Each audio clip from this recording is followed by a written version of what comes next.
tolerance that council had authorized, we were then able to commit the city for gas.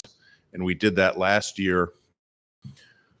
The other thing to talk about is historically we've used about 12,000 decatherms a day, decatherms being a measure of natural gas. And that's the amount that is a good amount of gas. We run our larger unit 8, and we can consume most of the garbage or the refuse-derived fuel created in the city.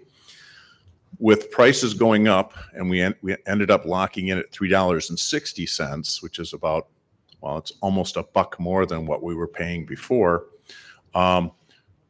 Staff looked at various ways of trying to temper those costs, because those costs get directly brought on to the City of Ames electric customers. So we looked at various amounts of gas that we could purchase, and we talked to council last year about doing what has been referred to as the wedding cake approach, where we buy enough gas that would allow us to run either Unit 7 or Unit 8, and that's 8,000 decatherms, and then buy more in the summer. And why this is significant is summer gas, as you can imagine, is typically cheaper than we're able to kind of cost control impacts to the electric customers' bills. So their costs went up about 3.5% last year by doing that.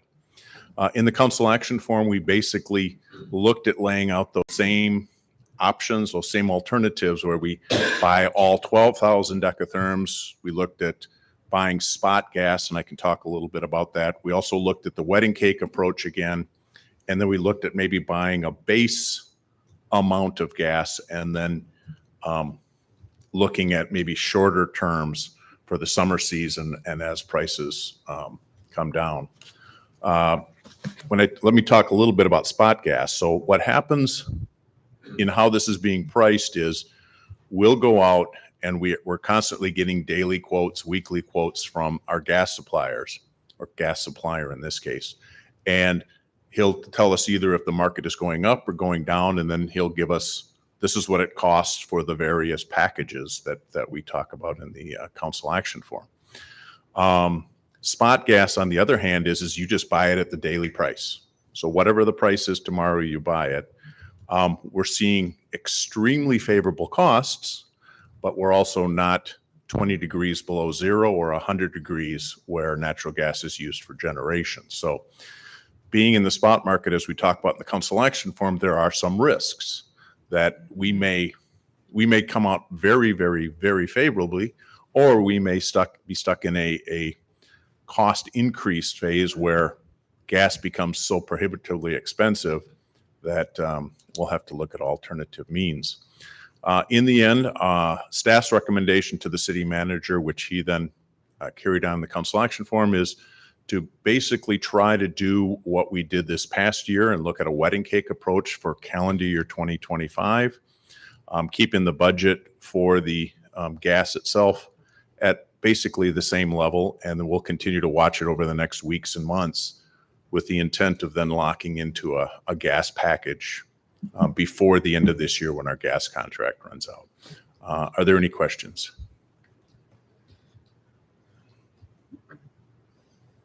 No questions? Is there a motion?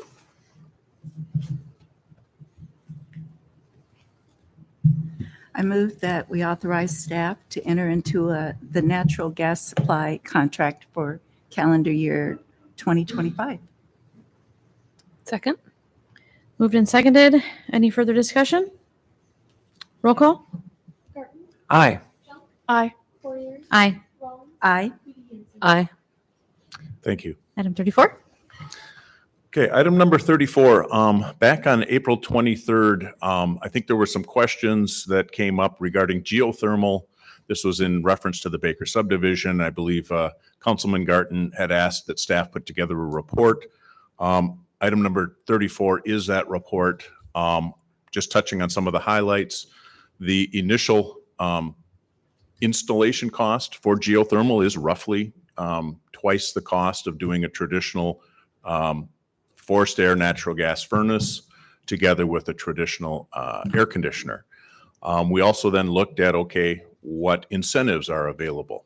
The city offers some fairly robust incentives if people move towards geothermal. It's closer to the $3,000 and $4,000 dollar range. There's also federal tax credits.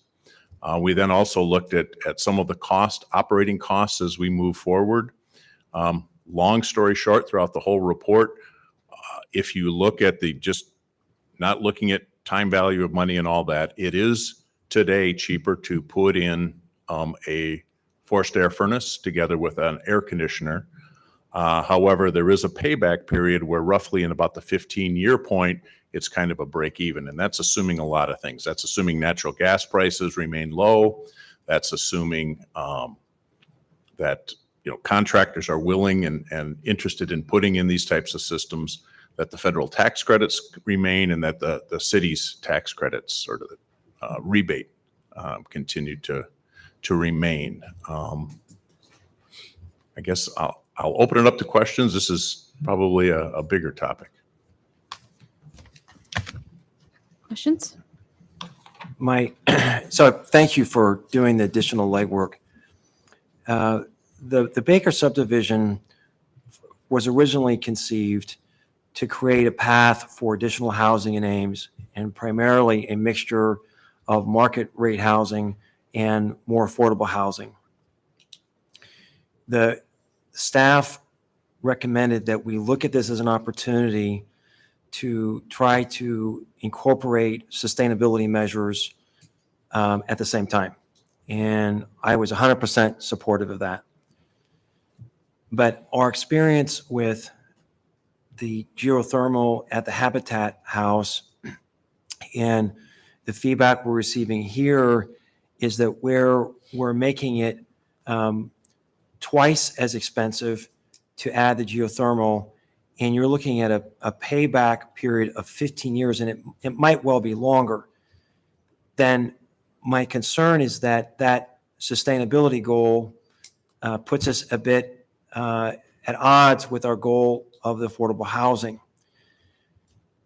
The challenge is that we have approved a set of restrictive covenants that do not allow homeowners to opt out of the geothermal. So they are along for the ride. And so our goal of sustainability has artificially increased the price of housing for the subdivision. So this is a tricky thing. So sometimes we try things. I talk a lot about the humility that comes with governance, that sometimes we try things, they don't work out the way that we'd originally thought. And had that initial vote on geothermal been cast, I would still have voted for that because I thought it was the right thing to do to look into. But as we've gone further into this, my concern is that our goals of affordability are being compromised by this. So there's not a council item on the agenda where we can take any kind of steps. But I will be offering a motion during council comments that we place this back on a future agenda to have a discussion. I think it's worthwhile when you look at how much we have invested in this subdivision, tremendous amounts of incentives and subsidies, that the report that you provided gives us a reason to revisit this and ask the question broadly, is this still the right path? And maybe the council will find that, yeah, it's still the right path, we go forward. But it may be that we do what we're charged to do as a cost benefit analysis and evaluate, is this still the path we want to pursue? And what that would do, in my mind, is it would give people choices. And we always talk about choices are important. And so because of the infrastructure being in place, they could utilize the geothermal if they chose to. But if they chose not to, then they would have the option of doing a conventional means of heating and cooling. So this has been exactly what we've asked. It's given the community a sense of the price tag of this, and we're charged with stewarding this subdivision in a way that I think achieves those original goals. Thanks. Other comments? Questions? I will mention, just a couple of other small things. The other thing that we did put at the end of the report, which I think is significant, and it's something that if this comes back up before council, we also then wanted to look at the carbon footprint of both homes. And we looked at traditional forced air, natural gas fired, and then we also then looked at geothermal. To be honest, the geothermal is a little bit misleading because it assumes that we're buying energy from the MISO market. And the MISO market is not as green as people think. So this is if you look at the carbon footprint of the two options, as we go green, if we go green on the utility side, the carbon numbers only get better as we invest or purchase more wind and solar. So if that's also a piece to that equation, that's something to consider too. So could you, I apologize, Don, and we're not really putting up numbers for people to see. So could you just walk us through the numbers and then explain how what you just said impacts the analysis? Yes. So on the last page of the report, and it's online. So what we looked at is what we call the base scenario, or the traditional natural gas fired furnace together with the traditional air conditioner. And we looked at several costs. So there's the electric cost, and we're assuming roughly what the house would use at the Baker subdivision. So we are assuming 500 kilowatts, which works out to about $63.32. Gas, they would use about 50 therms at about $73. Then the water, sewer, and storm sewer. So their totally monthly cost could be in the neighborhood of about $200. That annual total then is looking at it that way. We then looked at, okay, what is the environmental impact of a bill like that? And the electricity based on the current carbon footprint of the electricity that we have in Ames, that's 6,000 kilowatt hours, would be about 5,619 pounds of CO2 in a given year. And then the gas at 800 therms would be about 7,118. So for about 12,000 total carbon, or its CO2 equivalent, is about 12,737. On the geothermal side, we're not burning natural gas for heating and cooling. It's all done through the electricity. Our electricity is not 100% green today, so we wanted to be realistic in the analysis and said, where would this energy come from if this were to be done? So as you can see in the note, that we looked at the electric emissions that are from EPA's e-grid. So in other words, how green is the regional grid on where we'd get that energy? And at today's level, we'd save roughly about, trying to do math in my head, about 25%. It would be 25% greener just at today's level. As Ames becomes a greener utility, that could drop to 50% lower, 70% lower. But we're not there yet. I just want to make sure that we're including, if the climate action plan is one of those pieces, when somebody builds a home, whatever is put in for a furnace is going to be there for 15 years. So there's the consideration of that. If we're trying to move towards a greener city, once somebody puts in a furnace, I'm not going to change my furnace out till it breaks, and I have a gas furnace, so I'm not doing it yet. So two questions. So if electricity becomes greener, then it affects the base scenario in the same way it does the geothermal. Is that the correct? electricity side, yes, sir. Right. So in some ways, that's a bit of a wash, except that the electricity use is higher with the geothermal. And then, so there's roughly the total CO2 impact under the base scenario is 12,737 pounds. And in the geothermal, it's 9,735. So roughly a 3,000 pound difference. Yes.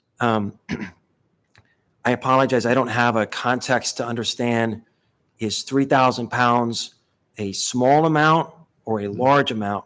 And so if you think about the environmental impact of the city of Ames, is it possible to think about what 3,000 pounds is equal to? Because I think it's important. Yeah.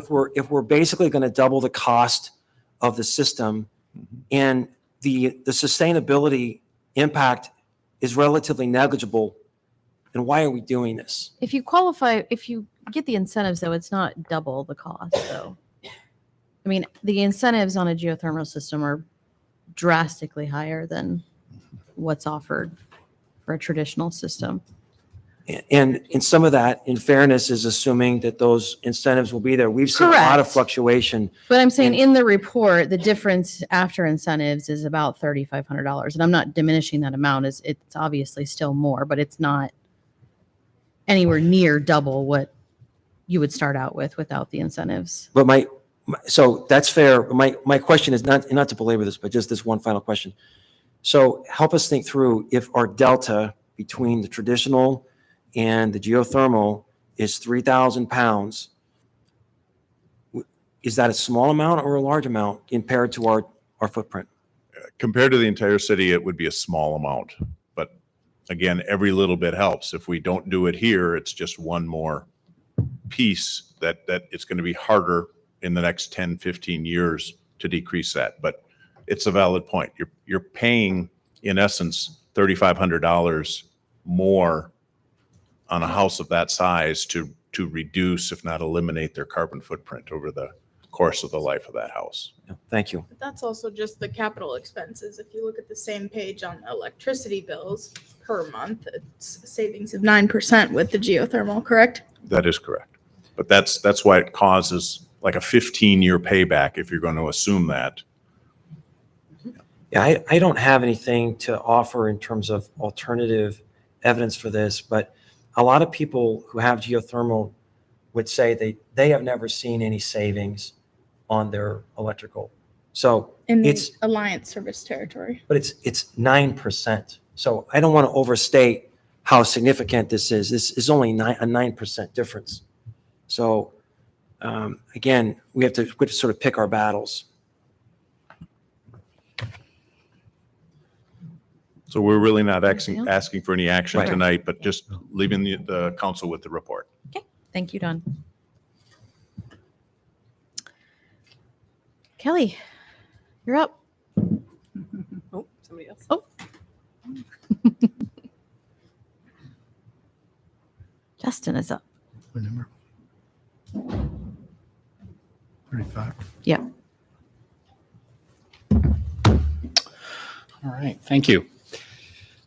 So you have a request this evening, a report actually on a request that you have previously received from Dayton Avenue Development LLC.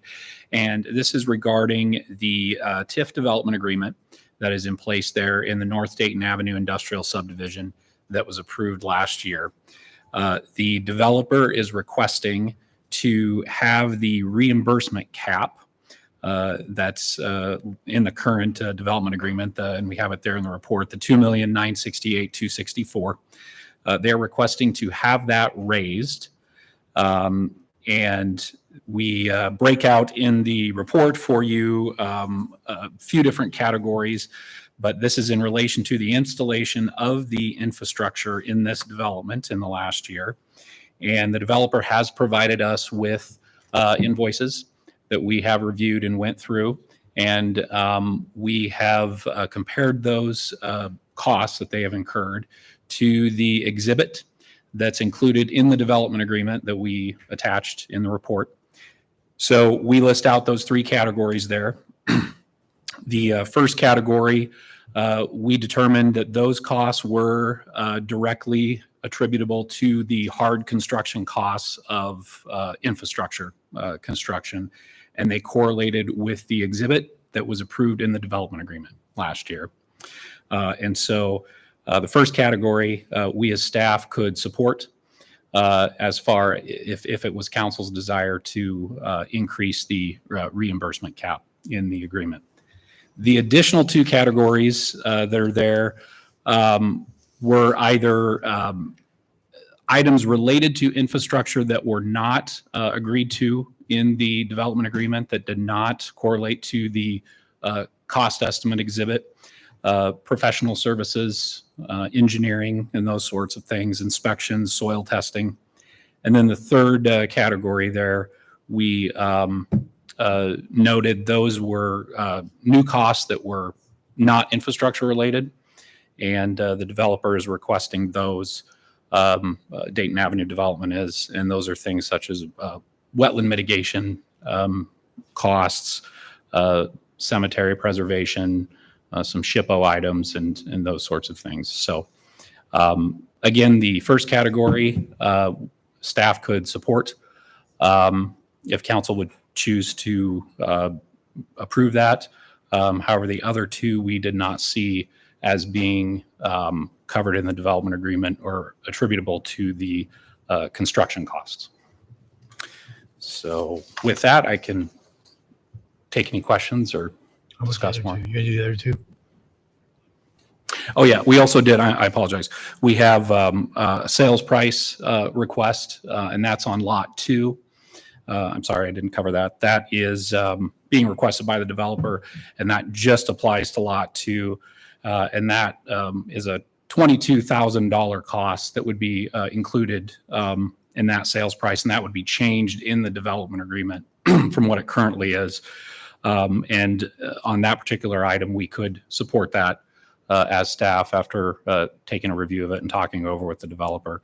And then we do finally have in there in the report a request to extend the deadline for the first speculative building being constructed to shell condition.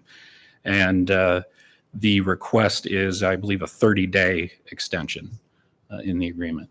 So And therefore wouldn't assess a penalty, the $15,000 penalty. correct. Yep. Questions, council? So these are tricky for us, and I don't remember having a situation exactly like this. So, and the developer will have a chance to speak to this, but imagine we could go back in time and you would have a chance to visit with the developer on this on the front side. Is there anything that we could have done differently from a negotiating standpoint that would have kept us from being in this situation today that you can think of? I think that as far as the costs that staff sees that we can support, those are typically costs that we've historically here with our tax increment finance agreements supported and covered. Professional services and other incidental costs to development tend to be pretty common regardless of the development. So generally those are historically at least treated differently. So I think in terms of what we thought about in concept as far as hard construction costs would be pretty typical to the way we have done it. The cost overruns were obviously the actual costs that were incurred in terms of even the hard construction costs for the development. Those were incurred by the developer due to, just conditions on the ground after the fact. So I guess to answer the question, I think what we did was pretty standard for how we would have done a development agreement otherwise. And that's a helpful data point for us. And again, we talked about the concept of precedent. So how we handle this request in some ways is going to be a precedent for future situations. And I hope that these exercises cause us to think about the way in which we structure development agreements, because the goal is just clarity. We don't want the developer to feel like we're taking advantage of them, and the city wants to feel like it's treated fairly. So the importance then is making sure the agreement is clear so that we avoid these situations prospectively. And the developer can speak to this, but I appreciate your thoughts on this, that just to summarize, that there isn't anything that we could have done differently from the staff perspective in this. Is that correct? Correct. Okay, Correct. thanks. Yep. Any other questions? Would anyone from the audience wish to speak?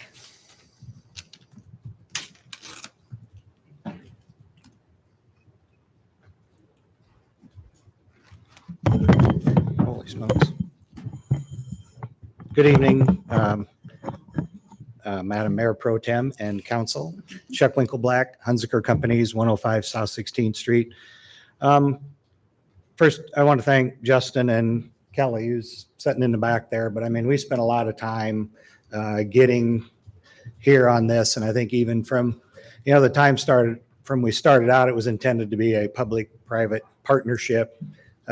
And they've been great we haven't always agreed. We don't always agree, but I think the way we've approached this from the beginning has been to end up with a great project and for the city not have to outlay a bunch of money up front, that these things would come back to us in the end. I think, I've been doing this a long time. I stood at this podium a number of times, and this is my first cemetery, Pioneer Cemetery. And when we looked at it, when we looked at seeing what had been historically done, when it was managed by the county, which was nothing, people said, well, it's not that big a deal. Every few years you go in and you cut stuff down and you make sure that nobody gets in there, primarily make sure nobody gets in there and disturbs it. Well, with what we got into with SHPO and the State Historical Preservation Office and the Corps of Engineers, where we're worrying about, not disturbing, but we're worried about the spirits in there and what they're going to see as they look out, and how do we create buffers and that kind of thing. I don't think any of us could have contemplated the expenses that were going to be associated with that, which were significant. The other thing is, we spend a lot of time, and staff spends a lot of time on stormwater, and generally neighbors are concerned about we're giving them too much water, and how will water impact from our current status, the way things are, to what it is in the future. So we had a system designed, and we had the Isaac Walton League that came to us and said, wait a minute, how come you're stopping the water from flowing through us? Again, I think when we were talking, I don't know that staff has ever had that request before of saying, so how could we have contemplated two things that in the 30 years I've been standing up here, and others that nobody could recollect, those things coming to be. The middle item of things were things that, this TIF agreement was different than the TIF agreement we did on South Bell, and that the city paid for the infrastructure. And when some of the items, again, that we're talking about in here were the engineering services and stuff, I think it was, again, when your point to clarity of, we knew that we were going to be on hook for the general grading, the engineering and stuff for how the site was going to be graded. But we thought that from the soil testing to the engineering for the installation of Bailey Avenue was part of what it cost to put Bailey Avenue in. Well, that was just a disagreement that we had, that we didn't really talk all the way through, I guess, at the time. So those are really the two things that I guess when we came down to the differences. The other thing was, when we started this, we lost almost a year because of the SHPO and Corps of Engineers. This was 22 pricing that didn't end up getting built and repriced in 2023 in one of the highest inflationary periods that we've ever seen. Generally, pipe and stuff doesn't move around.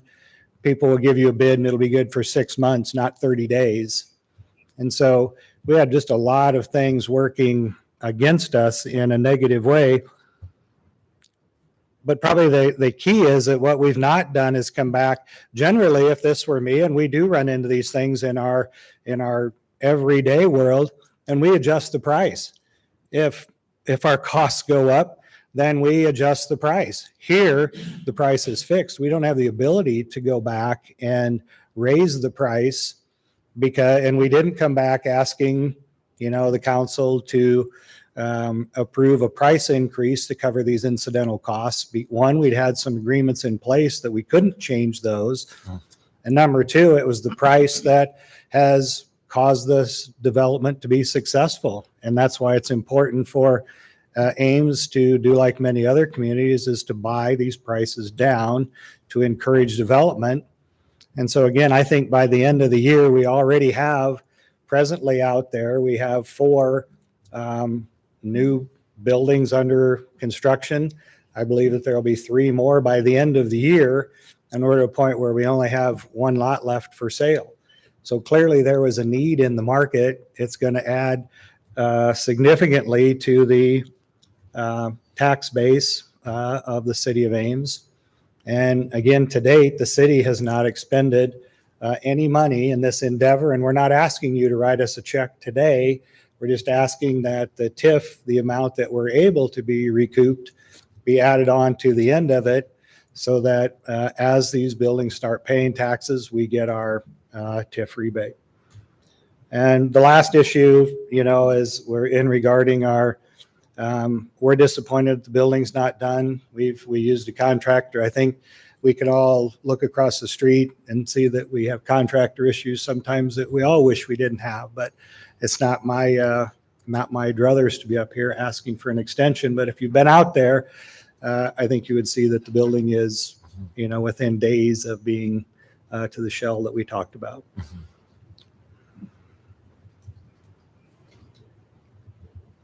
I think that's all my comments. I'd be happy to answer any questions. Is it possible to ask a question? Sure. So the developer inherently has some risks that are baked into any project. In order for us to see this as being outside the normal risk, could you speak to the issue? Let me ask the same question I asked Justin a moment ago. If you could go back and knowing what you know now, how would that impact the way this contract was entered into? Could you speak to that? I think two things. I think the one would be, and I know we're not done with this one yet, but I think when we put ourselves as a community in a shortage situation like this, we had pent-up demand that we were trying to service. And so had we had more time when we were doing these construction estimates, we didn't have construction documents. And so I think that was part of the changes that staff is supportive of, was some of those things when we go from engineers' estimates to complete construction documents, those things change. And had we had more time, if we weren't under the gun, if you will, to get some of these things done and going, we could have, had more conversations with the Isaac Walton, and we could have figured out what a Pioneer Cemetery actually meant and what people wanted to do it. But again, I think we sometimes wait until there's too much of a need, and then we're pushing to get things done, because again, we have four today, and I know of a fifth one that's going to start in the next, that we wouldn't have had a year ago. So time is, anytime, the more planning we can have. And then, we only had a small contingency in here. That would be the other thing that I would say is look at a contingency. We didn't have anything built into it for a contingency for unforeseen items that we couldn't. I don't know how you plan for things that you've never dealt with, is when the staff or us, as long as we've all been looking at these kind of plans. And so the 151,687.05, does that represent all of the cost overruns, or is there an attempt to try to split some of the cost overruns that were due to unforeseen circumstances between you and the city? I think they're the 305,000 are the total actual things that we submitted invoices for. The 151,000 is just. Thanks, I just want to fuck after. Oops, was that me? Oh. I'm sorry, my mom came in. Sorry guys, I apologize. The 151 is what staff already agrees I to apologize. raise the amount. So there's another, 150 basically. So what I'm trying to get at is the amount of the overrun, the difference between what staff is recommending and what you're asking for. Is that difference represent all of the, in essence, the surprise costs, or is there an attempt to try to share that between the city and developer? I think we would ask that we get or make all of the expenses that we had that we thought we'd agreed to. Again, I think some of it was a clarity issue about, because we had a number of the invoices that we turned in to Justin for the engineering, for instance. We had marked ones that we thought were TIF eligible, but we had a number of them, wouldn't you agree, Justin, that we said from Bolton that were not eligible, that were just our expense. Right. And again, I don't think it was intentional on either part. It was just, we thought that the expenses associated with Bailey, the soil testing, all the things that we do that are normally part of construction were part of it. And that was not staff's interpretation of that. And again, and I think it was just a misunderstanding of what we thought that was going to be eligible. And they said that's not what the agreement said. Okay, thanks. Thank you. Thank you. Justin, I can have a follow-up question then. So council is routinely asked to evaluate change order requests all the time, some of them really big ticket items. So there are things that the contractor can't foresee. They get into a project and, man, it's different than what we could have anticipated. And the council routinely says, yeah, that seems reasonable. We can see that there's no way you could have known about X, Y, or Z. How is this different than a request for a change order? Because it sort of seems like that if there's nothing that the developer could have done to position themselves to understand these things, I mean, these were sort of out of the blue. Could you speak to that subject of how this is different than a change order? I think the best way to address that is that we had a understanding and agreement with those listed costs in the agreement, what would be subject to our TIF reimbursement, and that was the hard construction costs for public infrastructure. Right. And as I said, again, that's typically how we've done our past TIF agreements as well for this type of development. With the additional items, what you have are things that are what I would call softer costs, those professional services and things that are maybe related to the infrastructure planning or not at all, some of those surprise costs. And so I think our view of if you want to compare it to a change order, our view of that would be that category one, that additional 151,000. Those are hard construction costs for the street, for the water, sewer, those public things that the developer went higher on, that we're able to look at the agreement and say, these things that you went higher on, these are things that we covered in the agreement. You're just asking for more because they ended up costing you more. With the other two categories, I think that's where you get into the concept of the agreement. We didn't conceptualize that we would be reimbursing for engineering costs and other types of soil testing and wetland stuff, like I mentioned. So I think that's how it's different than a change order. I think your change order comparison is in category number one with that street construction, water, sewer, electric, all that stuff. And one final question. So I want to think about this in terms of this request, but also prospectively, because I hope that we do other projects like this. I mean, in the net, this is a good project for the city. We should be pleased with this. But I want to learn from this. And so let me ask the question I started with. Knowing what you know now about this, are there ways in which you would want our agreements to be different prospectively? I guess quite honestly, I can't answer that. Okay, and that's fair. If probably you can't, nothing. That's very fair. from my position anyway. I think that these come to you individually. So if there's ever a situation where someone would request that an agreement would be structured differently to include other types of costs, I think that's something we'd have to consider ahead of time and then work that out through the review process. Yeah, I just hate that we're here. I don't like this item on the agenda.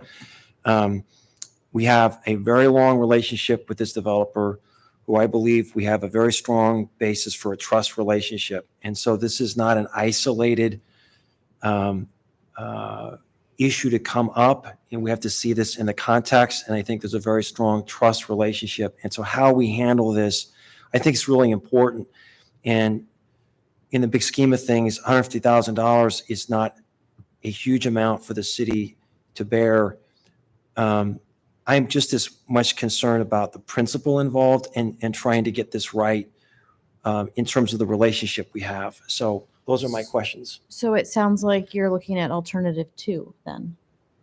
I mean, I came into this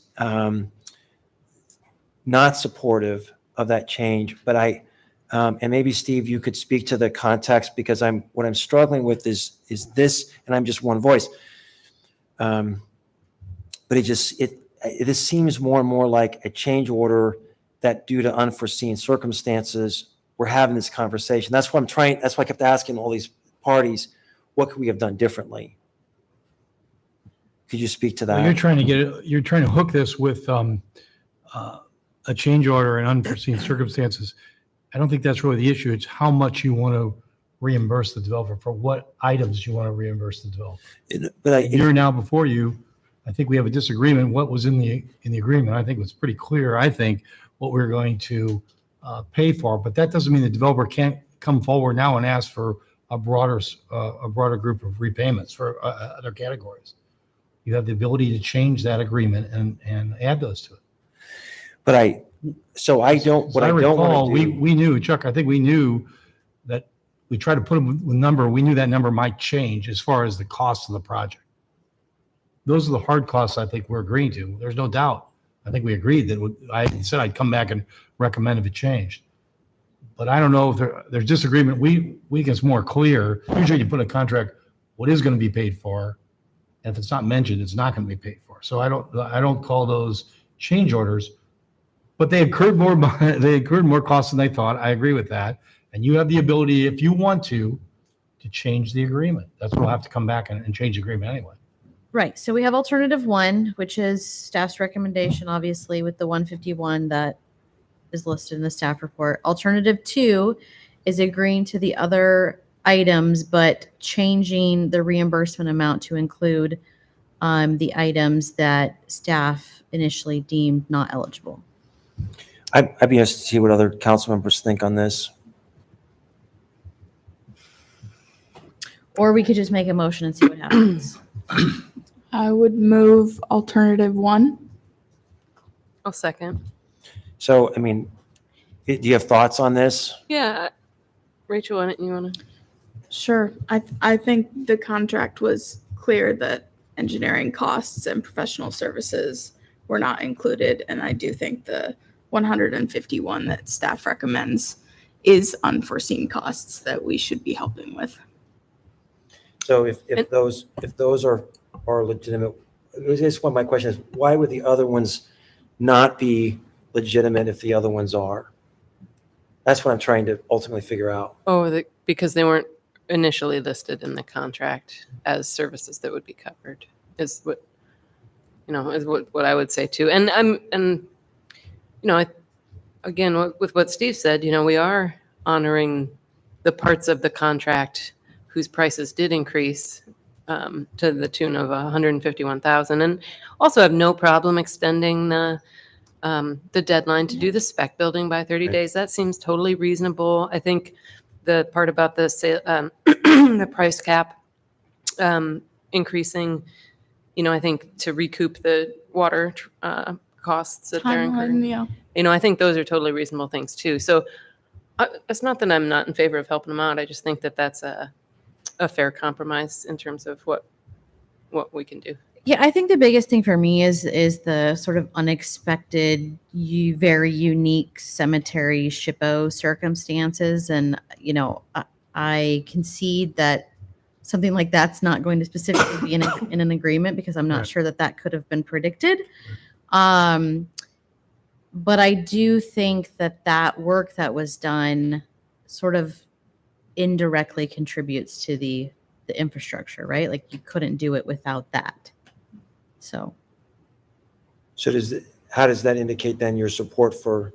I mean, I support alternative 2, but there's a motion on the table for alternative 1. So,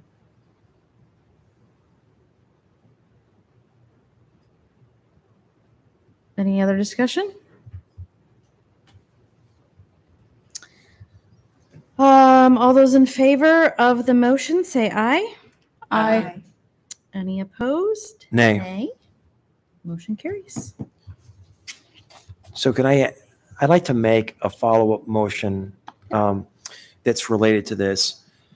So I don't know if there's anything that our legal department would do differently prospectively, but I would love, I don't know if it even takes a motion for this, but whenever we go through one of these situations, I'd like to learn from this and try to build more clarity in the future so we avoid these kind of things.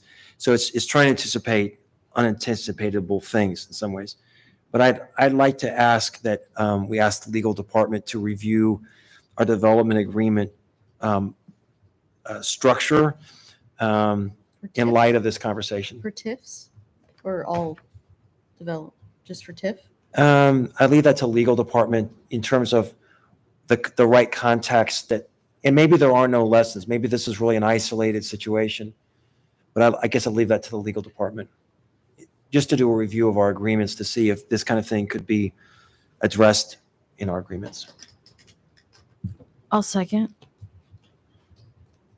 I guess would that make the most sense for the legal department to do or the planning and housing department? Oh, I like lawyers. I want to always start with them. Hey, just do an initial review of the agreements to see if there's anything that they would suggest. That's all I want to do. So are we assuming that that's not been done in the past? And maybe that's something I don't know. Have these been previously looked at as in terms of their initial development? So yes, this development agreement, all our development agreements are reviewed by the legal department Okay. when we draft them. Yeah, I just want to comment. Wasn't really a legal issue to lead to this contract at all. We very clearly negotiated what was in and what was out of the contract. It wasn't an issue of legal language in the document, right? We created an exhibit with an itemized list of costs. We said what was in and what is out. So next agreement, they're all different. Last one we did before this wasn't structured this way. So I think we're always looking at it as a new project, as a new deal. There's different elements that get proposed and reviewed and negotiated on each deal. So, But that sort of begs the question. That's sort of precisely the SHPO, the graveyard, all these different things are issues that if there are going to be things that we can't anticipate, who's going to bear those costs? The developer or the city, or what's the procedure for working through those? I mean, that kind of thing hasn't come up before. The only closest deal to this, because right, we reversed the model where to their benefit, we could go faster if they got rebated versus if it was a city project to do the project. Some of the design stuff, whatever. The closest thing would be like the Kingland project where they got a development rebate for their project. We looked at the overall development proposal. We said, this is the amount of money you get. Project came in 30% higher than it was. There was no change in the TIF. So it doesn't always mean you get more money as the developer just because costs go up. I understand in this case, there's some unique things that probably are not anticipated. But at the same time, each agreement, each deal, we look at that to try to forecast what the benefit to the city is versus the cost. And the developer is trying to forecast what their profit's going to be and how easy is it going to be to get done. So I think we're all eyes wide open. If you see a cemetery, don't assume that's a easy thing to just push to the side. The stormwater, again, that was a development issue. We don't design the stormwater systems. So I think there's a blurring here of what truly was our goal as a city, which was public infrastructure to support lots, and then truly development issues that are not as a result of the infrastructure. Yes, the subdivision got built because of infrastructure, but some of the lot layout choices are all of them are truly the developers.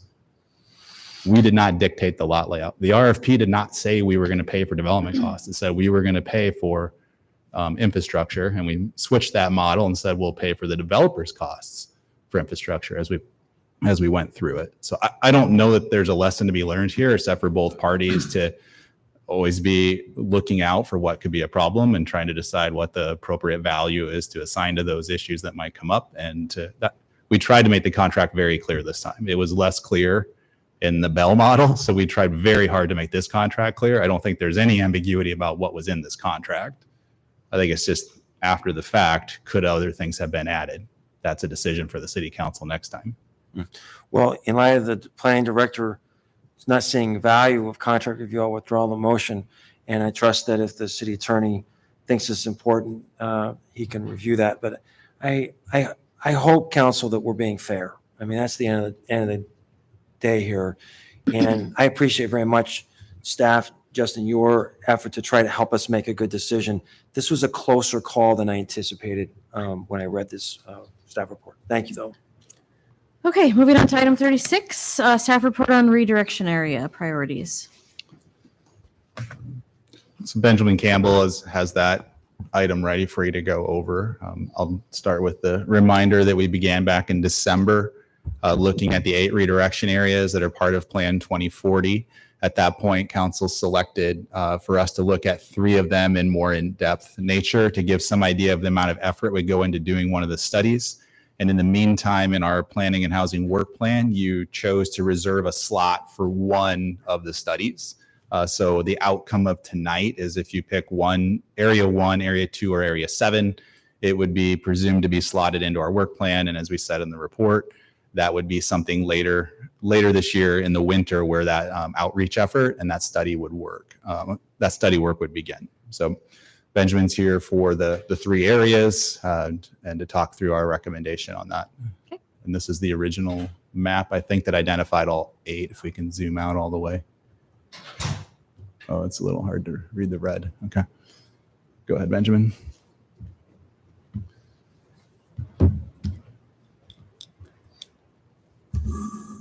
Good evening. As Kelly said, these are the 8 redirection areas that were identified in Ames Plan 2040. Council winnowed those down to 3 in December as areas for staff to focus on: South Campus, the area west of campus, and then an area centered on Northwestern, directly west of downtown. Staff looked in greater depth at those 3 areas, looking at their existing characteristics and their development potential, and also coming up with some calendars for what it might look like to redevelop them, which includes meeting with the public, coming up with standards, taking any proposed changes through the approval process with the city as well. Of those 3 that we looked at, staff believes that area 1, which is the area that's southwest of Campus Town, south of the university, is the most primed for redevelopment. It is a walkable neighborhood. Most of the housing is rental.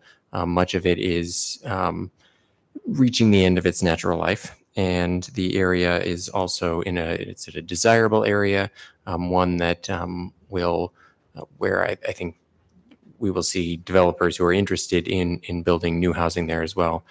There are a number of property owners who also own more than one property, much of it contiguous as well, which will facilitate development.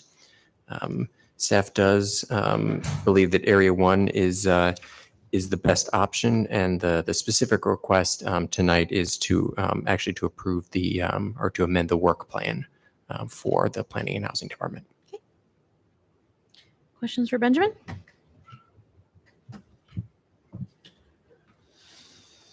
I'm supportive of Area 1. Could you just speak to just a little bit of historical context on Gloria's not here. I'm gonna try to channel my inner Gloria. You can put that in the minutes. But Gloria has been a great advocate for balance in the South Campus area. And if she were here, she would want to think through how selecting Area 1 as our redirection priority reflects the ongoing conversation we've had for 10 years over this area. Could you speak to that? That's sort of a broad question, but I know that's what she would ask. Yeah, I think from staff standpoint, again, most of the residential units there are rentals already, and so it is occupied by staff, or occupied by students currently. Historically, there has been tension between the long-term residents of that area and the student housing as well. Students are mostly living here already. We can't restrict who number of rentals or who is renting a house in that sense, and what has happened is that this area, and this ends at Knapp Street. So I think south of Knapp, there's still, the rentals over time have been creeping farther south. We've got all that data about where all the rentals are, because you have to register with the city. Farther south of there, several blocks, it is still primarily owner occupied, but this area, it's not anymore. And how would the redirection priority move the needle in terms of the change of that balance between owner occupied and rentals, in your opinion? I think the reality is that this is going to end up being mostly rental anyway. This wants to be student housing. I think the students want to live near the campus. Because we don't have enough housing near the campus, what happens is the housing spreads out all over town. It goes down to Mortensen, or it goes down to South Fourth, or as a strategy, I think it makes a lot of sense to allow for, and we have not done a full study of this. It's already zoned. Much of it is already zoned, as you can see on the zoning map there, RH, which does allow for greater density as well. The limiting factor there is, there is an overlay there that requires more parking, which is one of the things we'll probably look at, but the smaller lots as well, and probably a lack of, maybe kind of a coherent vision for that neighborhood, which is something that we'll be doing as a part of the redirection process. Okay, thanks. Other questions? So I see the estimated timeline on this. With it being a lot of students here, are we anticipating the outreach public meetings are going to happen over the summer when people are gone, or would this be started later? The anticipation is that we would start probably end of this year-ish. Okay. So outreach would begin during probably the spring term of the school year. Okay.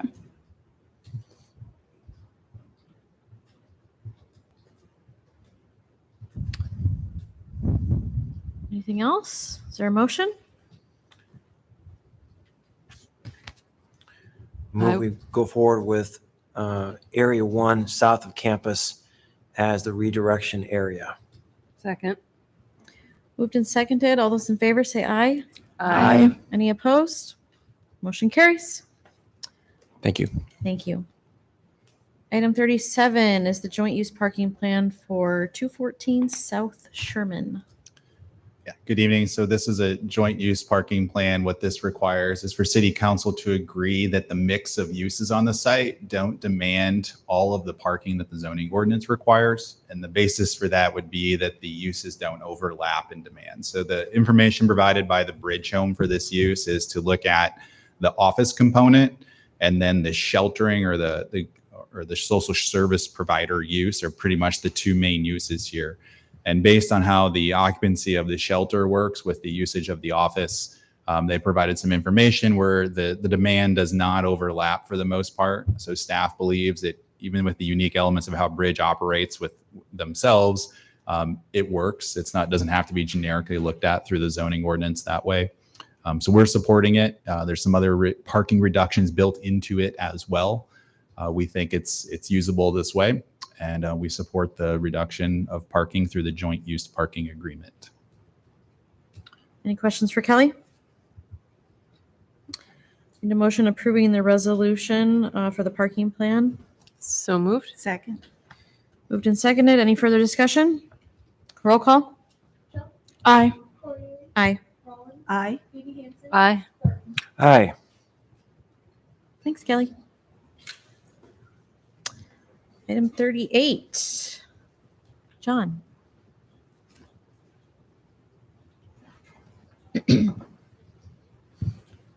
Good evening. So staff had requested to have this item pulled off the last council agenda so we could come back with some finer detail for you on this contract. So we've added two things to the council action form from what you saw 2 weeks ago.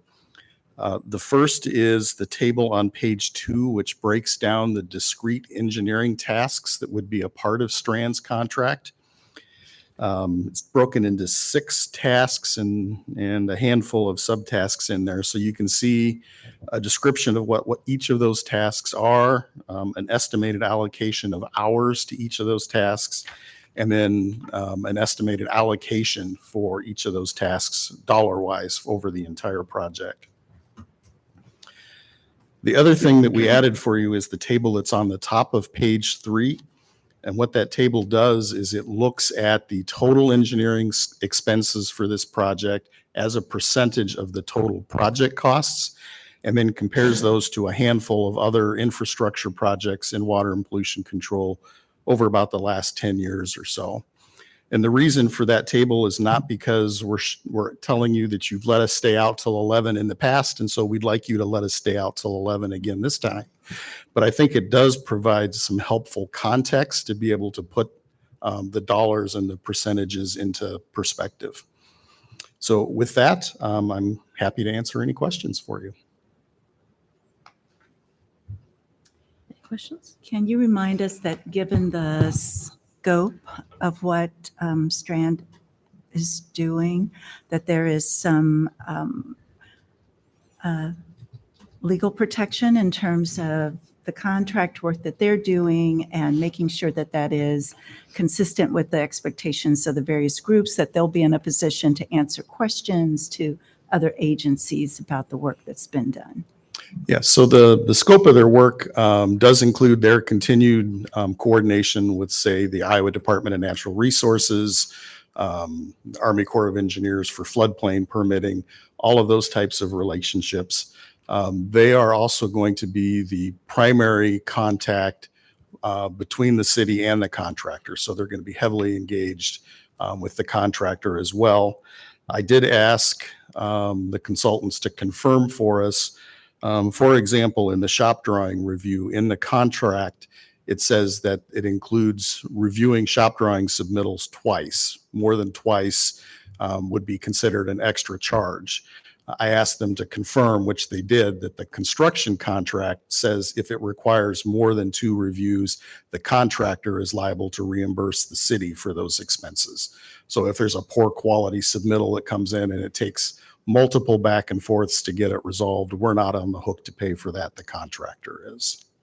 So I don't know if I got directly to the question you were asking. Yeah, accountability. That's Yeah. great. Thank you. Mm-hmm. And John, just to clarify, so right now, the total estimate is it the 55,290,000? Total project, including all project. contingencies, correct? And when 10 years ago, when I started on council, I believe that number was $32 million. Does that sound approximately correct? It seems like that was probably in the Somewhere in the ballpark, yeah. $30 million range. So this is a great example of how well-intentioned people who want to help the Gulf are foisting a requirement on cities in Iowa that will cost over $1 billion of infrastructure work that will have probably negligible impact on the Gulf. So municipal nutrient contribution, depending on the research you see, is between 3 and 6% of what goes into the Gulf. So the nitrogen that comes into the Mississippi is not from us, it's coming from farms. And yet we're bearing the cost, and we being the taxpayers. And the fact that this project is now $55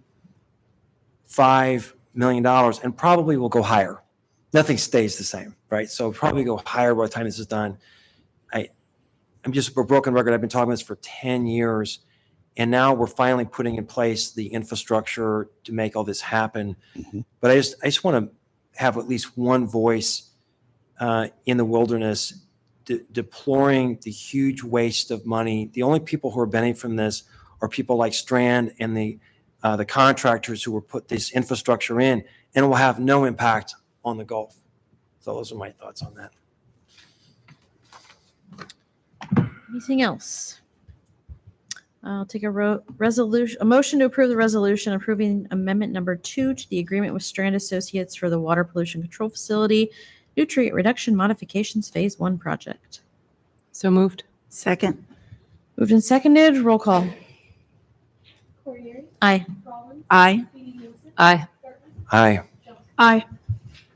Thank you, John. John Joyner.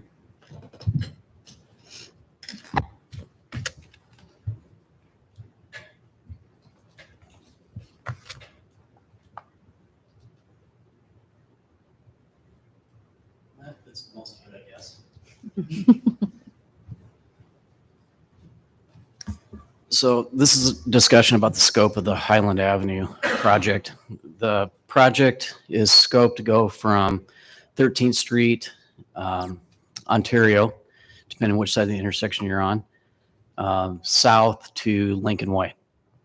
And the original project was thought to be just a pavement preservation project. So patching, joint work, joint sealing, that type of thing to maintain the vast majority of the paving that's out there right now.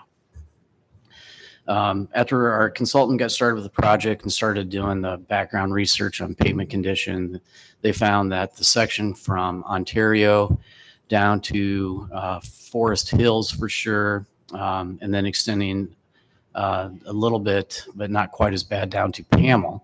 And Pamel is known around the community as Cemetery Hill.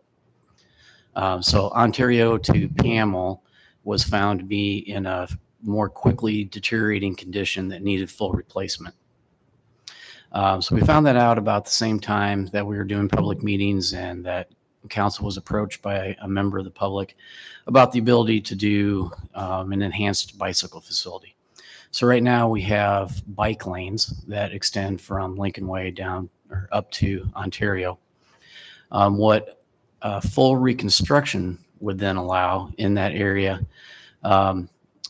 is for us to narrow the pavement section, no longer have on-street bike lanes, but then we would have the room in the right-of-way to build a shared use path on the west side of the roadway. And then we have a rapid flashing beacon pedestrian crossing at Oakland, where we could fairly easily make the transition then back to the on-street bike lanes from Oakland back south to Lincoln Way. So there was two different approaches that our consultant gave us to do this. One would be the full construction from Ontario to Pamel. And then there's a joint about 9 feet out from the west back of curb that we could saw around that joint and remove that pavement, and then put I believe it's a 2 to 3 foot curb and gutter section back on the west side. That would then give us the room to finish that bike path, shared use path from Pamel to Oakland. So then we'd have a full new shared use path from Ontario down to Oakland. And then their option one would then allow us to continue to do that patching work that we had planned from Oakland to Lincoln Way. So we could still do the work planned within the full length of that corridor that we had planned. So the estimate to do that goes up to 1.8 million. The original estimate was 1.7 million. So it's a $100,000 increment. And the reason that extra work is only $100,000 is because we're doing more narrow pavement, saving there. That allows us some savings to do the bike shared use path. Their option two really changes the scope quite a bit. That would be full reconstruction from Ontario down to Oakland, and then no work south of Oakland. We don't feel that that's the best option because we don't feel the pavement from Pamel to Oakland is in a condition that requires full replacement. And then the project wouldn't afford us to do any of the needed patching from Oakland to Lincoln Way. So really we feel that option one is the best option, preferred option. Any questions for John? John, could you speak to the difference between the bike infrastructure as it is compared to what it would be under option one, and your perception of the benefit or the safety improvement? Sure. Right now it's on-street bike lanes, the entire length of the corridor from Ontario down to Lincoln Way. What this would do is remove those on-street bike lanes from Ontario to Oakland, allow us in that section to build a shared use path on the west side, where the shared use path would have a benefit to more users. It'd be still able for bicycles to use that shared use path, but it'd be more convenient for students walking back and forth to campus, for families, children on their bicycles, more room for strollers. So really a wider range of use for a shared use facility than for an on-street bike lane facility. And then, as I mentioned, our crossing pedestrian activated signal at Oakland would allow a safe transition from the shared use path back to the bike lanes for those wishing to use those bike lanes. And we do have sidewalk then that continues south from Oakland. At a point when that paving from Oakland to Ontario further deteriorates and gets to the point of full reconstruction, then that would afford us the opportunity to continue that shared use path from Oakland down to Lincoln Way at that time.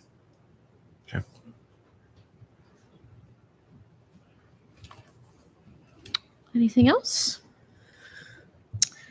Staff is recommending alternative 1 to amend the design scope of Highland Avenue and include the shared use path on the west side. Is there a motion to approve? I would move alternative 1. Second. And one more question, sorry. Yep. Okay. So my one concern on this, so I would always rather have a shared use path than an on-street. My concern is that there are a ton of cyclists who I think would continue to use the street rather than use the shared bike path, or the shared use path. So we'll gain some protection and safety from the shared use path, but then do we go backwards in terms of safety to cyclists under option 1 for those who are on the streets? Could you speak to that? Yeah, this corridor has very few driveways and side streets. There are some, but it's not like a corridor such as Ontario. So I think the conflicts are minimal in this section. If someone wanting maybe to ride their bike at a higher speed would like to use the shared use path, I think that affords them the opportunity to do that. If someone really wants to be in the street, if they do ride at a more advanced level, a higher speed level, then of course they're still welcome to ride in the travel lane on Highland. So we'll lose those 2 shared paths. And this is a path I run. I hate this hill. It's brutal, but I've always felt safe running in those shared use paths. So I go on both the east and west side and have always felt very safe. I worry if we lose those lanes, what we gain in the shared use path we'll lose out on some functional safety on the streets. And I'm going to defer to what your recommendation is, but do you have thoughts? Do you think that's a fair concern? We did talk about that. We'll be able to create some separation between the shared use path and the back of curb. So we'll have some buffer area.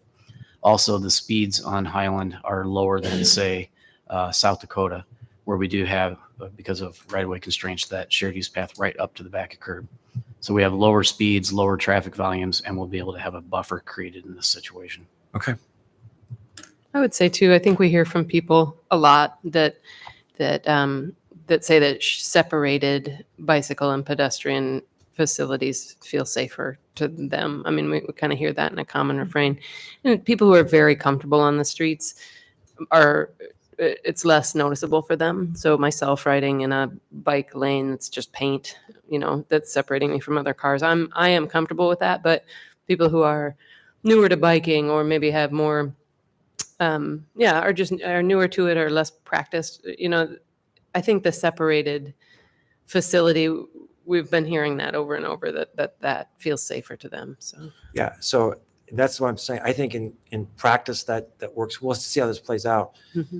But in this area, I think a cyclist who's on his way to her way to class will say, okay, I can ride on the street, or I can see there are a bunch of people on the shared use path. I'm not going to mess with the shared use path. I think the shared use path will be used primarily by pedestrians. If I had to make a prediction, Maybe. I think cyclists are going to be on the street. But I do think there are children and others that, I mean, there's only a couple ways to get north when you're in West Ames, and Highland's one of them. And for children in the neighborhood, that will feel safer for them when they're with their families too. But I mean, the sidewalk is in decent shape on the west side.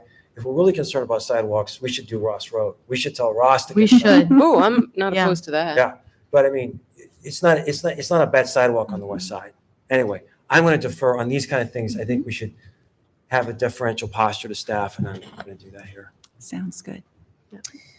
We have a motion on the floor. All those in favor say aye. Aye. Any opposed? Motion carries. Thanks, John. Thank you. Thanks for taking that. Brian, back to discuss for the third time, solid waste collection.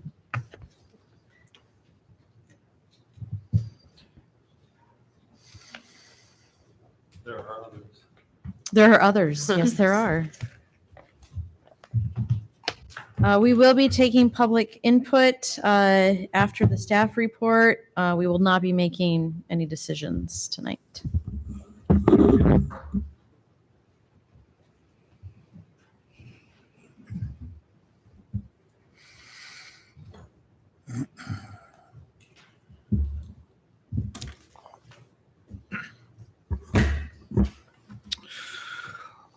So council, for the last several years, we've been evaluating a number of interrelated issues regarding solid waste handling in Ames and Story County. And one major facet of that issue is how we collect solid waste, how we collect garbage in the community of Ames in particular. The other major issue is how we dispose of it. Not only for Ames, but also for the majority of Story County through the resource recovery system. We have attempted to reconcile a number of different issues, a number of different reports, direction from the council in the past, and develop a path that we believe would accomplish the most of the city council's goals related to how we collect, handle, and dispose of solid waste. So in the report, I'm going to walk through a couple of different aspects of what we've evaluated. One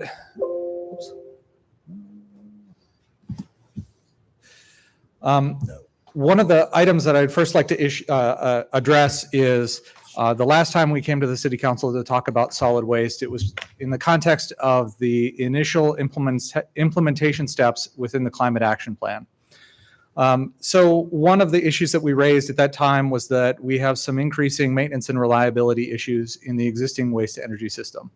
The power plant, boilers, and infrastructure are becoming more susceptible to unplanned outages. The resource recovery system, although it's in good condition, is nearing 50 years old.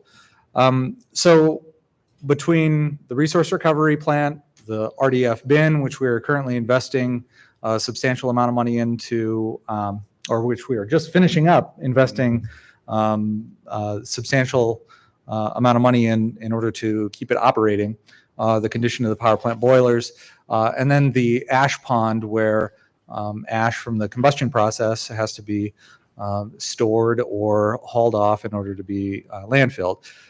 These components of the overall process are not in the condition that they used to be. And we have some questions at the moment about the long-term viability of continuing to operate power plant units 7 and 8, either with or without combusting RDF into the future. There are some unknowns there. We're working on studying that and getting some more information about the expected lifespan of those units. Another issue that's a significant one is the impact of natural gas prices. As you discussed earlier on the agenda, we are in the process of identifying what the price is going to be for natural gas to be purchased sufficient to dispose of the majority of the county's solid waste through the resource recovery system, converting that waste into refuse-derived fuel.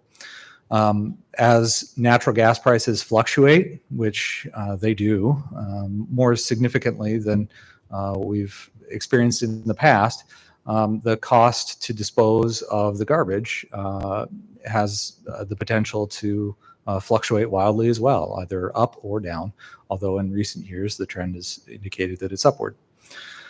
Another issue related to that is that in order to dispose of the RDF, we have to combust that gas, and that gas has a carbon footprint that we are unable to get out from underneath of in the current method of disposing of the RDF. We have to burn natural gas in order to dispose of it, and that means that we cannot utilize other sources of energy production or purchases that might offer perhaps a lower carbon footprint.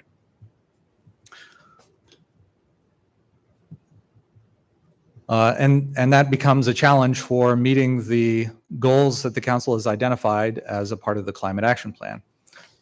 So if the council wants to make significant progress towards those goals, this is the disposal of RDF using natural gas is a barrier that we would need to overcome.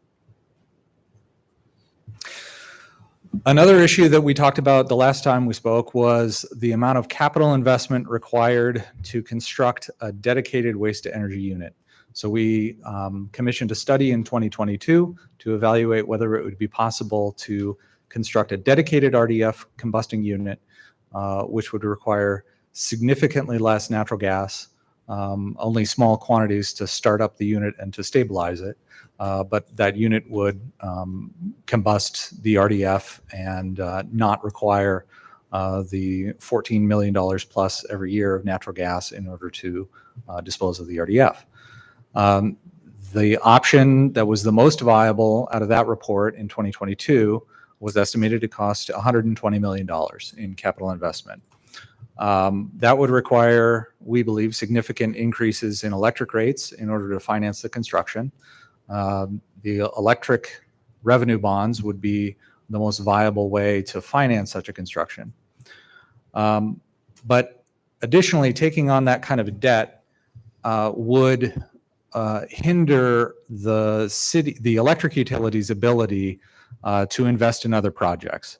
And why might we want to do that? Well, there might be two reasons. One is we have must-do investments that we have to make in order to ensure that there's adequate capacity in the electric utility to cover our system peak demand. Additionally, the council may wish to make investments in other sources of energy production, such as wind or solar or other renewables, as a part, again, of working towards your climate action plan goals.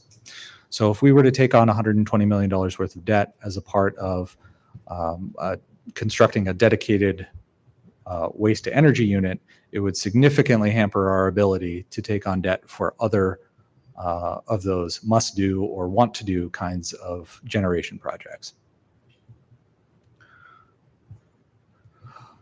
And then another issue that's coming down the pike is that the comprehensive solid waste management plan that we are currently under, this is a plan that binds us together with Boone County and a couple of other localities, and identifies that the Boone County landfill is our final disposition for solid waste in Story County.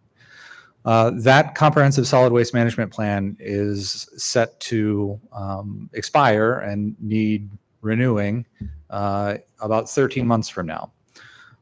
We have received information from Boone County landfill that the volume of municipal solid waste that comes to that landfill from Story County is substantial and is not desired by Boone County landfill.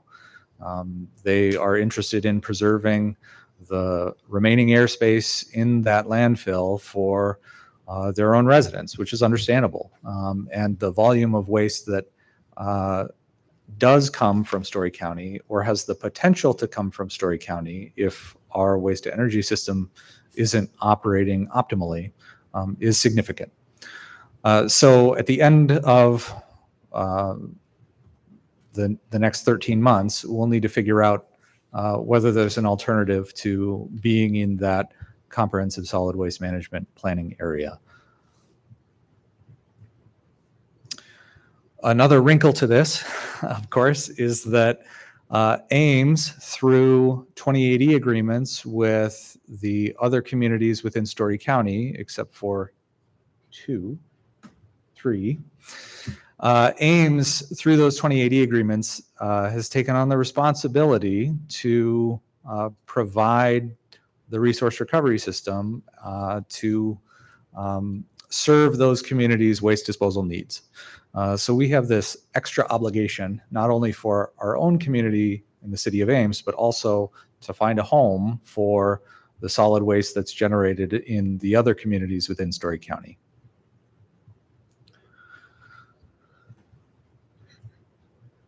So looking at all of those issues and the options that exist, we really were able to boil down the potential options that face us to 3.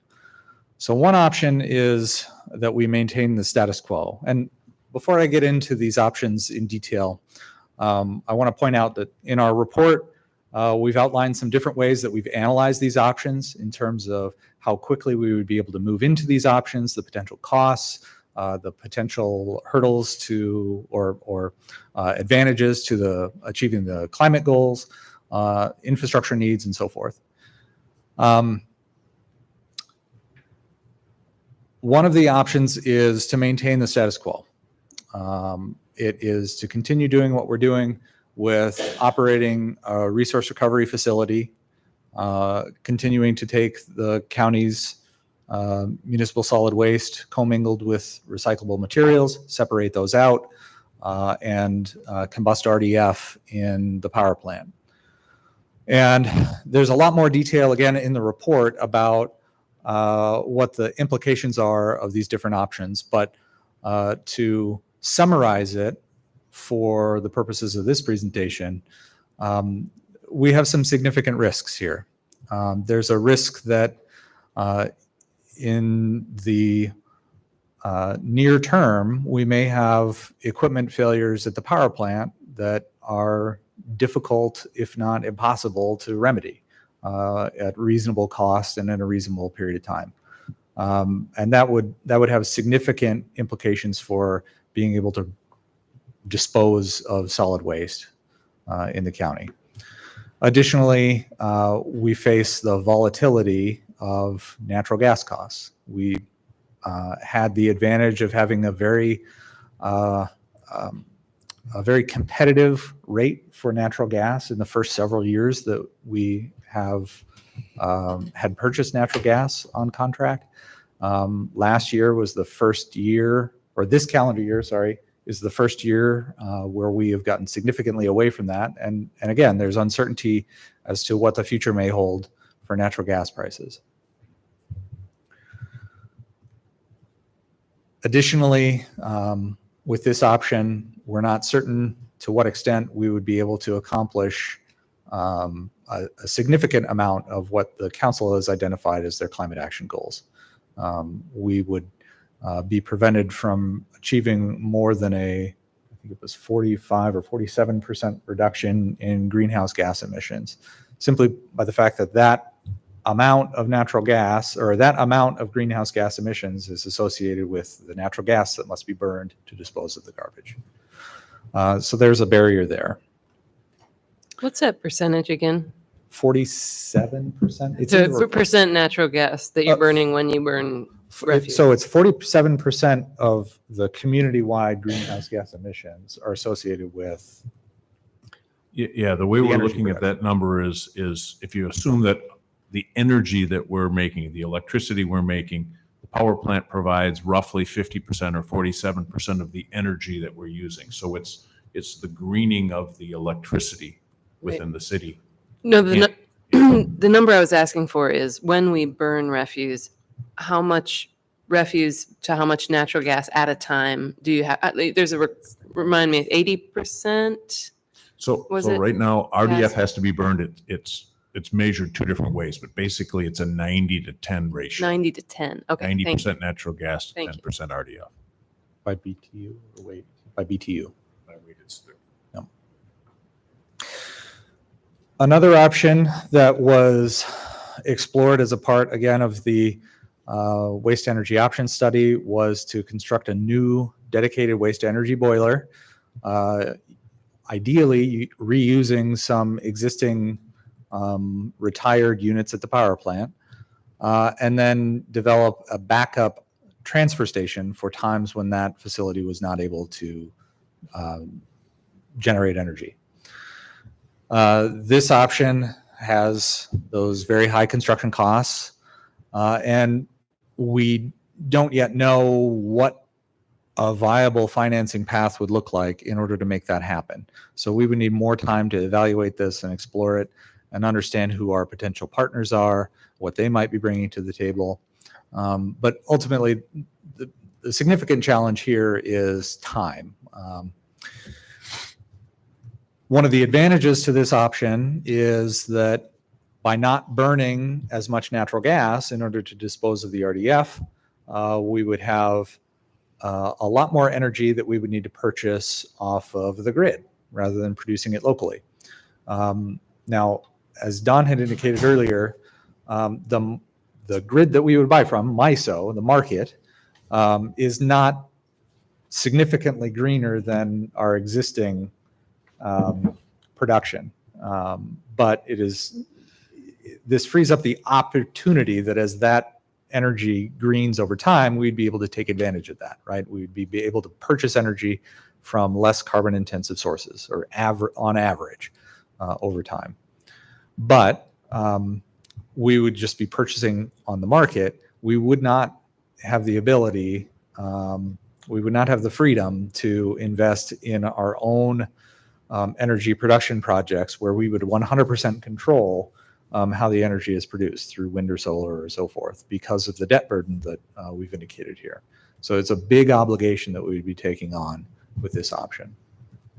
And if I could clarify that just a little bit. So the simple option is you buy from MISO, open market, and you take whatever energy and whatever fuel mix is going on at any given time. The other two alternatives that give us more control, we can sign a power purchase agreement, which we do now, which gives us control of the energy. That's a way to do it, and it's not a capital expense, but it's an operating expense, if you will. Or the other option is some form of ownership, or then you can look at modifications there where maybe you pre-purchase with some money down, but you don't necessarily have to invest capital. It could also be done on an operational budget basis. And that brings us to our third option, which would be to discontinue the waste to energy system that we have at the moment and construct a transfer station. The idea here would be that we would have local haulers bring their recyclable materials, their garbage, and then those materials would be aggregated in a transfer station that would be sited fairly locally, and then the materials would then be trucked to the appropriate facility for disposal, either a landfill in the case of the garbage or a recycling facility in the case of the recyclables. This kind of an option would require a greater reliance on trucking and landfilling, which have some different greenhouse gas implications than our current system. So obviously there's a hit on greenhouse gas emissions when you have to truck it long distances. A transfer station is more economical from the standpoint of a direct haul by haulers to a landfill face for certain distances. And the distances that we are in Ames compared to the nearest local landfills, Boone County excluded, would make a transfer station more economical, almost certainly, based on the metrics that exist that EPA publishes.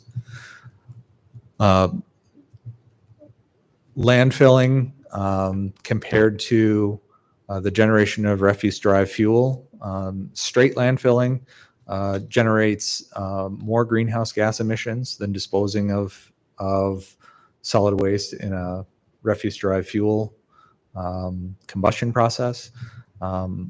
However, depending on the landfill, there may be methane gas capture, which would reduce at least a part of the greenhouse gas emissions that would be generated in the landfill from Story County waste.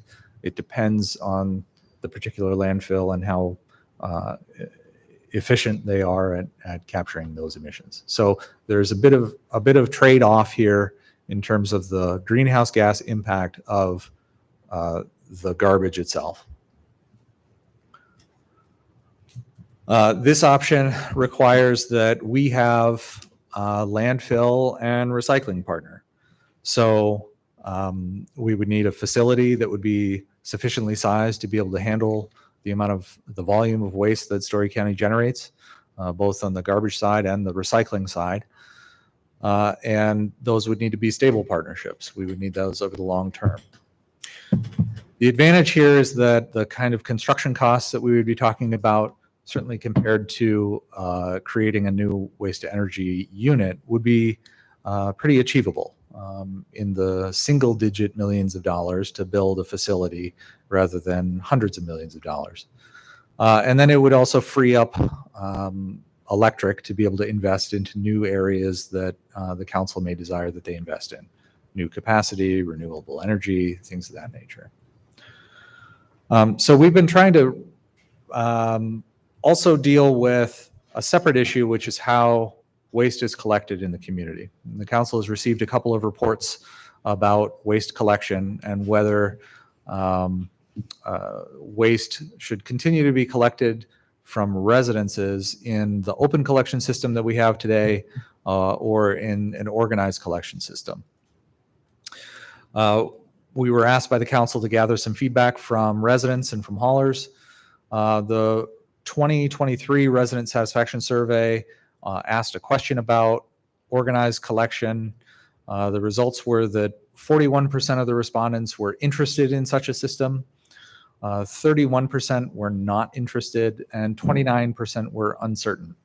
So there's a pretty significant uncertain margin or population within that group.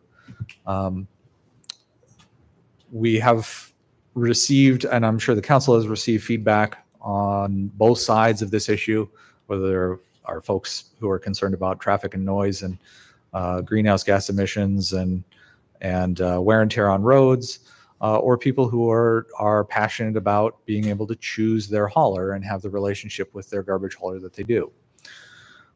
So this is sort of a mixed bag in terms of what the community interest might be. We have, since the last time we've talked to the council, developed more recycling drop-off sites. I would say that those sites have been well received and well utilized by people in the community. We have the resource recovery plant one-stop shop main site where you can bring in a variety of different materials and there are different bins for it. And that site has a pretty steady stream of customer interest. Additionally, we have cardboard recycling bins downtown and at the Parks office and Ice Arena, in addition to our existing program for glass recycling. So I think the lesson from these recent efforts is that there does seem to be an appetite for recycling in the community. And that would be one aspect that would be significantly different if we were to proceed with some of the options that we're talking about tonight, is that no longer would we be instructing people in the community to throw all of their materials into a single waste bin, with the exception of glass and organics, which we ask them to separate out now. We'd be asking them to do more to separate materials out, more like a traditional recycling program. So trying to reconcile all of those different sources of information, the feedback that we've received, we've had a lot of conversations with Metro Waste Authority and other potential partners, and a lot of these issues regarding how we process the waste, how we collect the waste, how we dispose of it, all those pieces are really interrelated. And so what we have tried to do is suggest a coherent strategy for the City Council to break this up into 3 different parts. So there is a discrete collection aspect of how we handle municipal solid waste and recycling. There is also a consolidation aspect. How do we get that material consolidated into a way where it can then be shipped off to be disposed of, which is the third component. And as we look at those different components, it appears that there are aspects of these different prongs that might be better suited to a partner handling them for reasons I'll get into, and a part that seems better suited to the city, utilizing city staff and city resources in handling. So the first component would be collection. And it would be our opinion that this would be an opportune component to partner with Metro Waste Authority to help us organize and handle. So if the council was interested, again, in organized collection, we would propose that we ask Metro Waste Authority to help us organize that collection process. Metro Waste Authority has done this in a number of different communities in the metro area. They have experience talking with the haulers and working out the kinds of logistical issues that need to be dealt with. They have implemented different types of zones, different strategies in order to achieve the specific needs of the different communities that partner with Metro Waste Authority. So there are a lot of advantages there. Before we go on there, Brian, just a technical question. What is Metro Waste Authority? So Metro Waste Authority is a governmental entity that I believe is organized through a 2080 agreement, an intergovernmental agreement, composed of a number of different communities within the Des Moines metro area. And essentially those communities have partnered together to ask Metro Waste Authority to handle these kinds of aspects that we're talking about tonight. So how is waste collected in a logical manner in those communities? What are the facilities that are available to dispose of it, to handle it, to process it, and landfill, the aspects of it that need to be landfilled. Okay. So Metro Waste Authority it's a nonprofit partnership of governments, right? Okay, thanks. So as we think about how this might be implemented, it seems to make sense, as in other communities, that there would be curbside collection of municipal solid waste, recycling, and yard waste materials. What we are talking about here is only on the residential side, and that's for a couple of different reasons. Residential garbage service is a lot like a utility, right, where you have almost universal service. You would have more than 99% of residences along a particular street are going to receive that service. And so it makes sense to, in order to provide it the most efficient way possible, to provide it universally. Commercial garbage collection is sort of a different animal. Commercial businesses have different waste needs. They have different frequencies of needing to collect waste. They have different composition of waste depending on the type of business that they might be. And so generally in communities in Iowa, at least, that have organized waste collection, commercial collection is handled by the private sector. They choose who they're going to haul with, or who they're going to contract with to haul their waste, how frequently it occurs, what the equipment is, and so forth. So we wouldn't be proposing getting into that aspect of it with commercial waste, nor probably for the large residential apartment complexes and things of that nature. So it's probably the fourplexes and smaller type units that organized collection tends to work best with. The idea would be, and again, consistent with how this works in other communities with Metro Waste Authority, we would have a conversation among the city council about what particular criteria you would like to see in an RFP. What are the things that are of interest to you? Do you want to see certain customer service levels that are achieved? Certain extra services or features that are important to either the council or by extension the community when they're receiving service. We would communicate those to Metro Waste Authority, and then an RFP would be issued where the haulers would have the opportunity to bid, and Metro Waste and the city would identify who to award that contract to, or those contracts to. Generally, there might be more than one hauler in a particular community in order to ensure that there's backup service and things of that nature. And then Metro Waste would handle the hauler relationship. So that would be their involvement in this particular aspect of this three-prong approach that we're talking about. They would handle the contracts with the haulers. They would handle customer interactions. You know, if you have a customer that has a missed pickup or something like that, they would handle those types of things. We would imagine that the city would be asked on our end to handle billing through our utility billing system, since that's already going out to all of the residences in the community. It's a fairly simple process to bill the residents, collect the fees, transmit those fees to Metro Waste Authority, who then transmits it to the hauler that they've contracted with.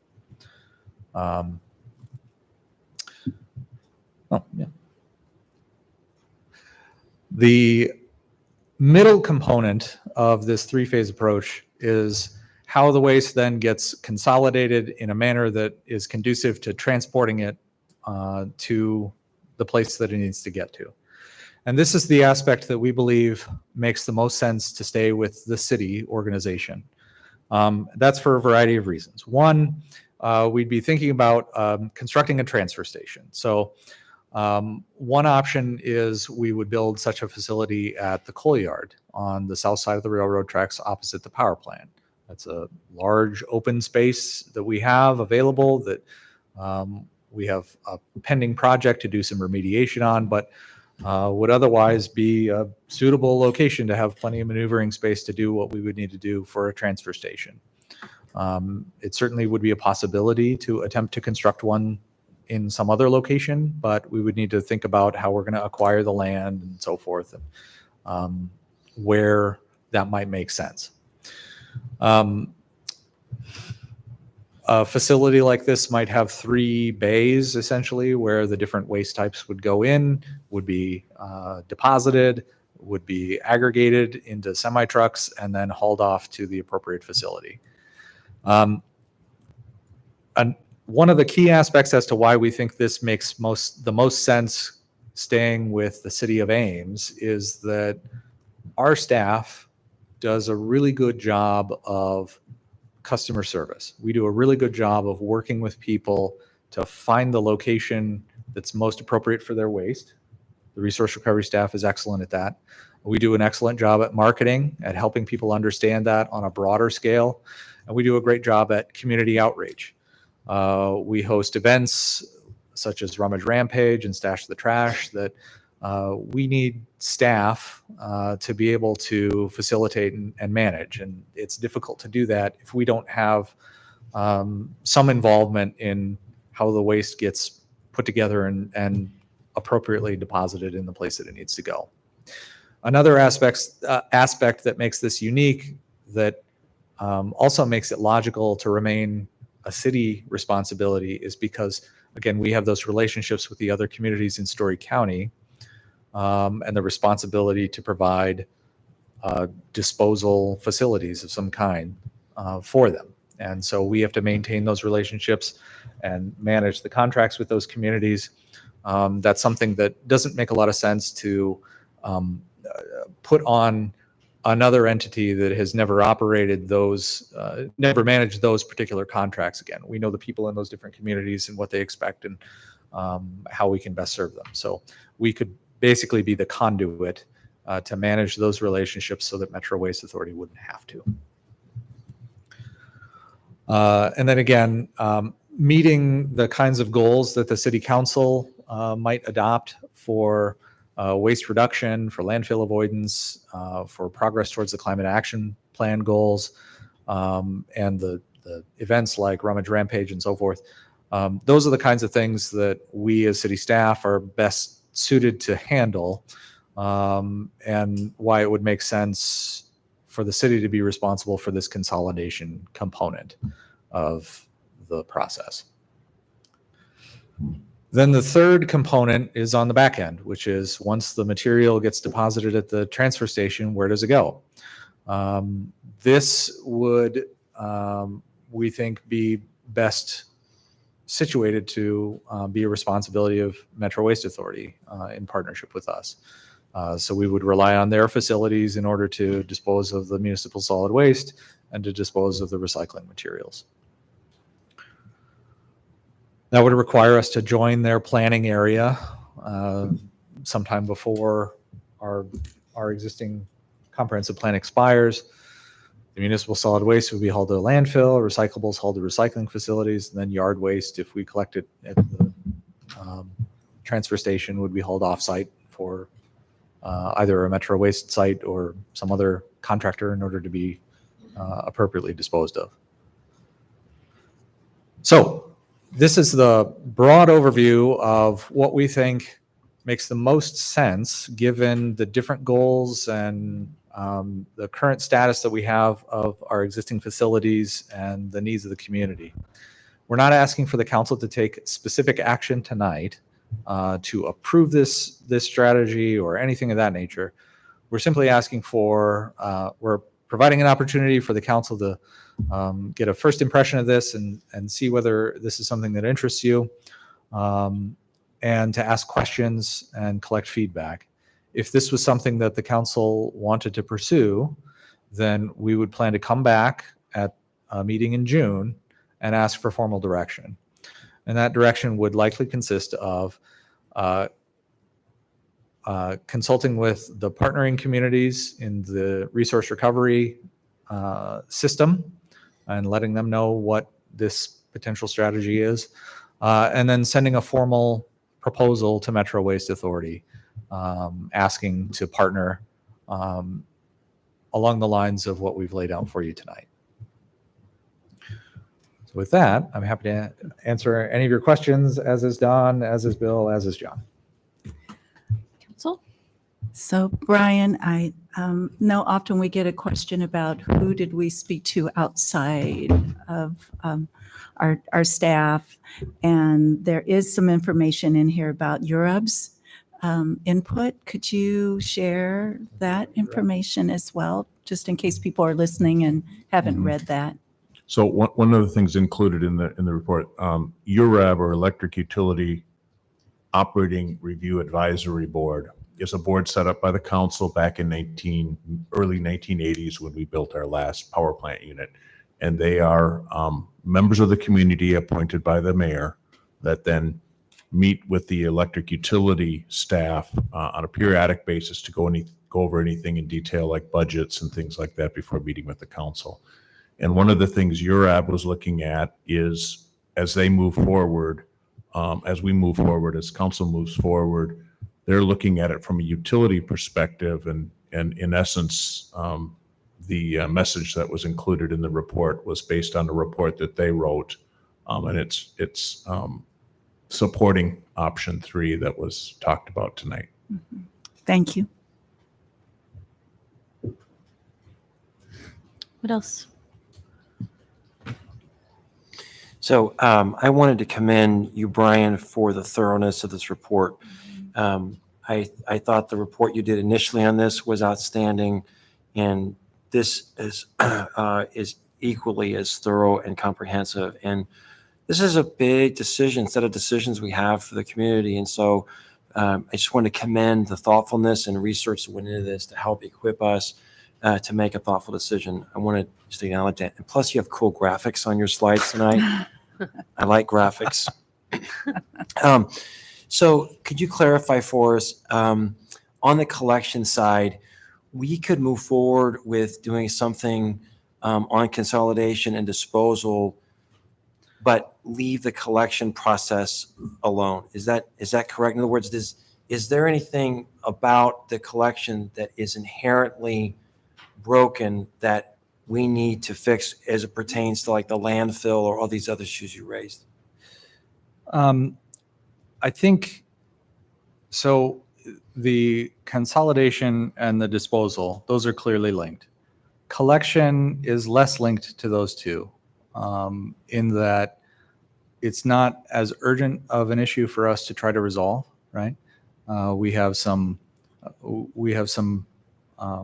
clear unknowns with how viable our current system is for disposal into the future, and we need to resolve that. We need to move forward. Collection, though, is something that has been of interest to the community. You've received letters from the community about it, which generated the referral and the initial report. It is tied in some sense to the types of goals that you've adopted as part of the climate action plan in terms of reducing the truck traffic and the additional wear and tear on roads and things of that nature. And it is also tied to the other two items because we're going to need to rely on collection to separate out recyclable materials in a way that we haven't done before, right? So for 49 years, we've been telling the community, you know, your metal cans, you throw those away in your garbage and we'll pull them out at resource recovery. And in option 3, as we're talking about, that's not going to happen anymore. We're going to be taking garbage to a landfill. So we're going to have to rely on the curbside resident to pull that kind of material out. Cans is one component of that, but other components are things like mixed paper and cardboard and plastic jugs and glass and the other types of materials that are traditionally separated out in curbside recycling. So it does, I think the sense is that it makes sense to do this all as one kind of complete package of changes at one time to be the most effective. But if the council wanted to separate out organized collection as a different issue, I suppose you could. It just might be difficult to implement this as smoothly as it could be. Yeah, so I mean, I'll spot you on the issue that there's a transition required for all of us to have to separate trash. But I think these are separate issues. And I think we could tell the trash haulers, look, we're going to change our expectations and either they play ball or they don't. I think it's a huge deal to tell our residents who they work with as their trash hauler. I don't think that that's an insignificant deal. And I don't think we've begun to do public outreach on this. And the little feedback I've had on this has been strongly opposed. They see this as being heavy-handed with little benefit for the community. So I strongly favor the work that you're doing in terms of consolidation and disposal. Those to me are clearly linked and clearly we have to move forward on. And we don't have a lot of options. But the collection, I would suggest, is a very different issue. And we can do two things at once. We can separate those out and work on those. I want to talk just for a second about the location. As we think about a location for gathering this material, I think that citing that is going to be really important. I have wanted to see East Lincoln Way develop for a long time. And the resource recovery plan, I love this resource recovery plan, but I think it is a barrier to development on East Lincoln Way. So if we have the opportunity to re-envision how we're handling our trash in Ames, this is the perfect time because we're not going to have a chance to go back later on and say, well, let's move it somewhere else. This is the prime time to think through. So just because it's convenient to use the coal yard, I'm not sure that tail should wag the dog completely because there are other issues in terms of the impacts of that segment of town. And I don't have any answers tonight, but I think we do a disservice to the community if we don't think through that very carefully. I was just going to mention in terms of your question about organized collection, Tim, I I think it is important to address too, because I think, and I don't know this for sure until we talk to Waste Management, but part of them wanting to be in partnership with us is getting materials that they can use and sell, of the materials they can get, right? So I bet they're going to, and this is just my guess, right? They would be less inclined to build a robust partnership if we are not recycling, right? So if the recycling is not separated out, they have less interest in that. For one, because they have limited landfill space and they're cognizant of that, right? But for two, because they want the materials that they can get money for, which are the recyclables. So you have those factors at play. And we learned that only 2 of the service providers in Ames accept recyclables. Now, that maybe could change, but if it doesn't, then that pretty much initiates looking at organized collection, right? Because Waste Management has a strong desire for those things to be separated. And if the service providers cannot provide that service, then I think there are a lot more questions about that partnership. That's what I agree with you. I think we're on the same page. This end product we're going to have to separate the material. Yeah. So maybe we're on the same page on that. I just want to give contractors the opportunity to evaluate, is that a service they can provide? I mean, this is being done all over the country. So this is not a unique thing that somehow we're going to start recycling. In fact, people are surprised when they move to Ames that we don't separate out. And I think that would be done, is Metro Waste Authority would have this RFP that we could determine the terms of that.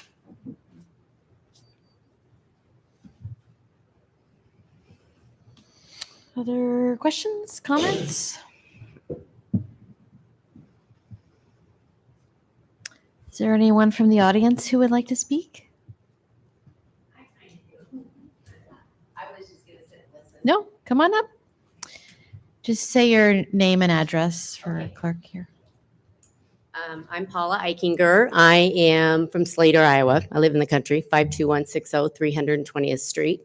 I am with Garbage Guys. We do service a lot of Ames clients. Our business has grown tremendously in this area. For example, this month we had 100 new customers start, and probably 50 are from your community. So I think your community does want a choice. We do provide recycling services because we know it's important to the people of Ames. I don't think that and we used to tell him that your garbage is recycled because it goes to the Resource and Recovery Center and it gets burned for energy. So that's the way of recycling it. But I think that the haulers that have served this community, and we've only been here a short period of time. We've been in business for 6 years, and none of the other haulers are here. But many of those people have been in this community for 40, 50 years. And I think if you don't give them a chance to meet your demands and go with your program, they're going to be very disappointed, and your residents are going to be very disappointed. Because we've had people that know us personally and say, oh, we'd love to come to Garbage Guys, but I've had Walter Sanitation for 40 years. They've been there. They picked my stuff up. They've gotten the job done, and I just can't leave them. And I think you're going to have a lot of people that are older residents in the community feel that way. That's all I have to say. Thank you. Thank you. Anyone else? Council, any final thoughts? just thanks to staff for the great work on this report, thinking through the issues. I really learned a lot with this. I like it. I think Paula, and thank you for coming, Paula.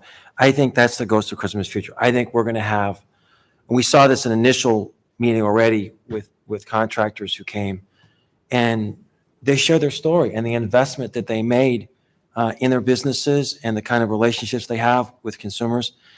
Look, I think we should start with the presumption that more choices are better than fewer choices. I think consumer choice, wherever we can provide that, I think is valuable. And we would be very careful when we start telling people what they can and can't do. I think we'd be very careful. We can achieve those goals, but we don't have to do it in a heavy-handed manner.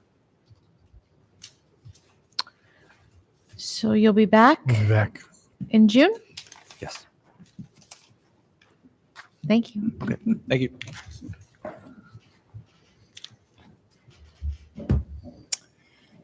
On to hearings. Corey and Nancy, we have hearing on final amendments to FY24. Good evening. Nancy and I are here to present amendment number 3. As you know, the city traditionally does 3 budget amendments a year, one in the fall for carryovers for capital improvement plans, one is part of the budget process, and then this, our third and final amendment, is kind of a true up of some of our capital projects, some projects that may have started earlier, and anything out of the ordinary that we didn't catch as we adopted the FY25 budget. So we're just here to present that information for the last time of the year. Go ahead and open the hearing. Is there anyone who wishes to comment?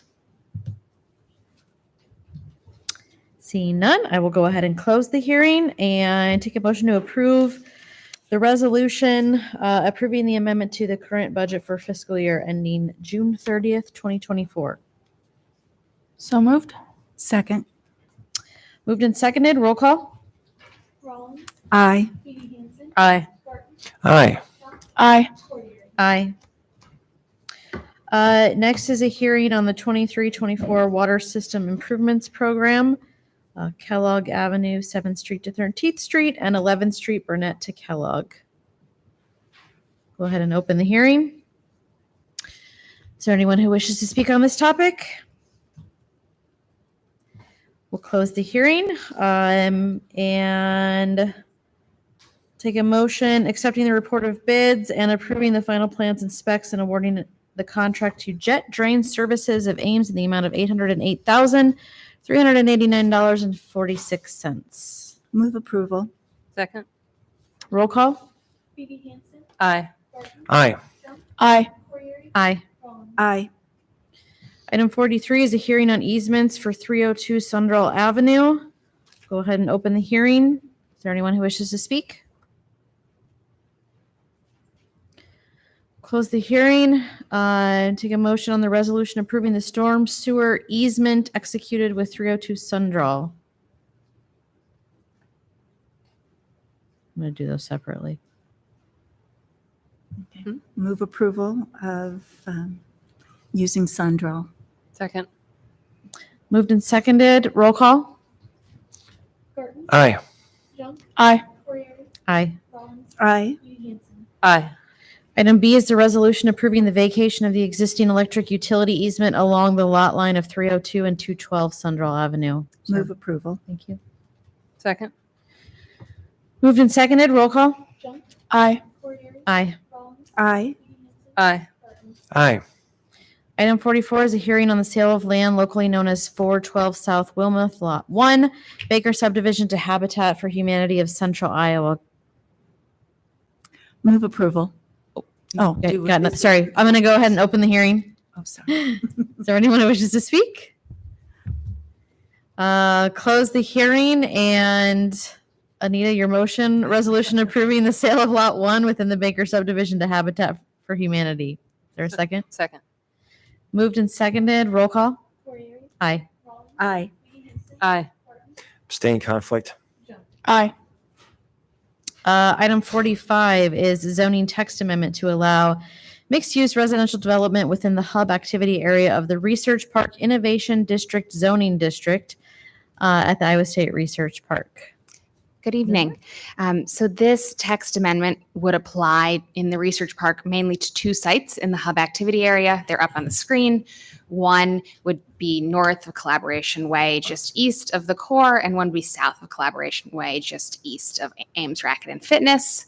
I also wanted to show you the future land use map from Ames Plan 2040 for the research park. The research park is designated employment, which typically doesn't support residential uses, but across the street, we do have a mixed use area as well as apartments. So mixed use clearly has some role in the research park. It's just a matter of where it's located, which is what we tried to address with this ordinance. I think specifically regarding locating residential uses in the research park proper, we considered 2 main issues that we attempted to address in the ordinance. The desirability of the remaining industrial sites. So for instance, just to the east of the site north of Collaboration Place, there could be a future industrial user. And we also addressed the issue of are we displacing commercial floor area or impacting the quality of commercial space?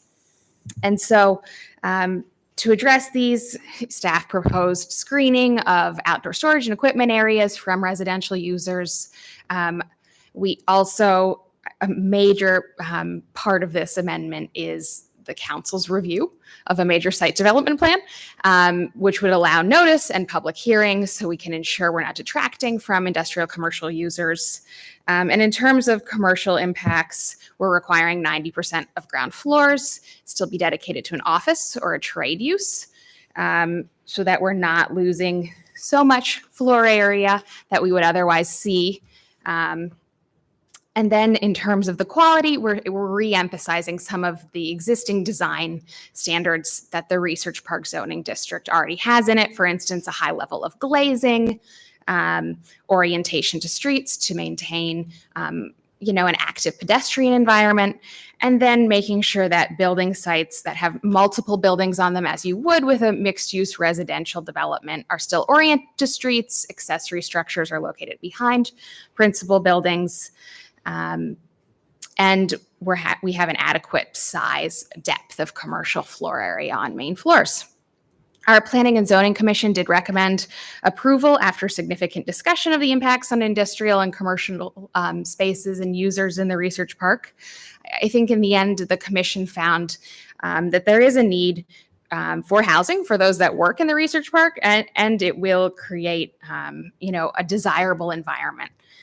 The research park staff has emphasized that this is an important part of creating that work, play, live environment that the research park is striving for. So with that, again, staff is recommending approval of the first reading as shown in the attached ordinance. And I think the major point that hinges on is, again, the public hearing that council will have to make sure that these sites are developed in a way that fits with the research park environment. I'm happy to take any questions. Questions for staff?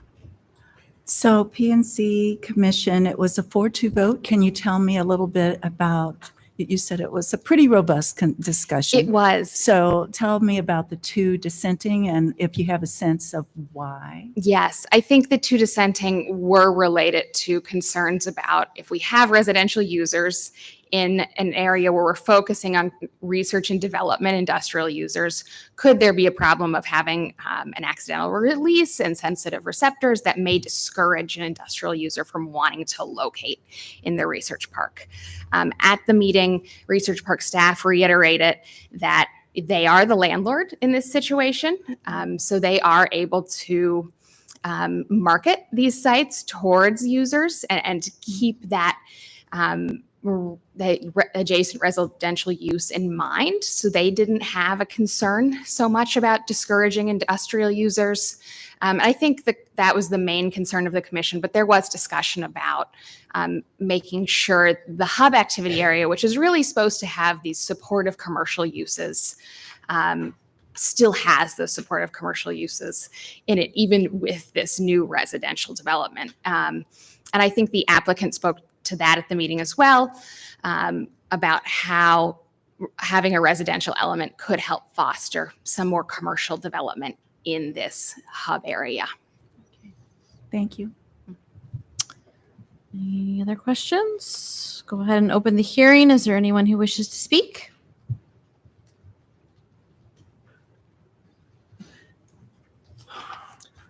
Good evening. My name is Kyle Martin. I'm here representing the Iowa State University Research Park at 1805 Collaboration Place. First off, just want to say thank you for your consideration tonight, and also thank you, staff, for all the efforts of getting us to this point. I think I'll start by saying what we're really trying to achieve here is a live, work, play environment. Research parks around the country, our colleagues, our competitors, if you will, when we're trying to recruit companies to Ames, all model off of a live, work, play atmosphere. We saw it firsthand when we went to Purdue with Ames Chamber of Commerce this past fall. And a lot of the tenants that we talked to and the students that we talked to and the young professionals living there just boasted about being able to live close and walk to their work. Today in the research park, we're home to a daycare, a gym, McFarland Center, or medical center, excuse me, then also an upscale restaurant. So although we are branded or zoned as an RI, we're not really a true industrial zone. In fact, we partner and send a lot of our prospects to Prairie View Industrial Center that do a lot of large scale industrial work. The last couple projects that we've developed at the research park, Vermeer, BI, the core facility, Pivot Bio, are largely office space. So the concern of, are we taking away from commercial space or office space, we believe is not factual in this case. If we do develop, and when we do develop, there's a good guess and a probability that it will be commercial uses and office uses, and maybe some shop space to tinker and try new sensor technology in the next great ag invention. The other thing I would like to point out is young professionals. When we go talk and we recruit to these companies, they often ask us, where can our young professionals live?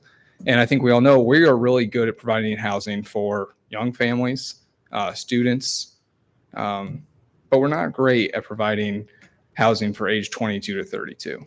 And I think that's a problem we're trying to solve here today, not only for the research park, but for the city of Ames. And being able to do this and being able to offer housing this close, especially, we recruit to a large array of users, startups, people that just started some idea in their basement or the garage. They don't have any money. They're trying to make it. Or, large companies like the ones I just mentioned, and they look out for their people and they want to know, okay, if I bring my people here, where are they going to live?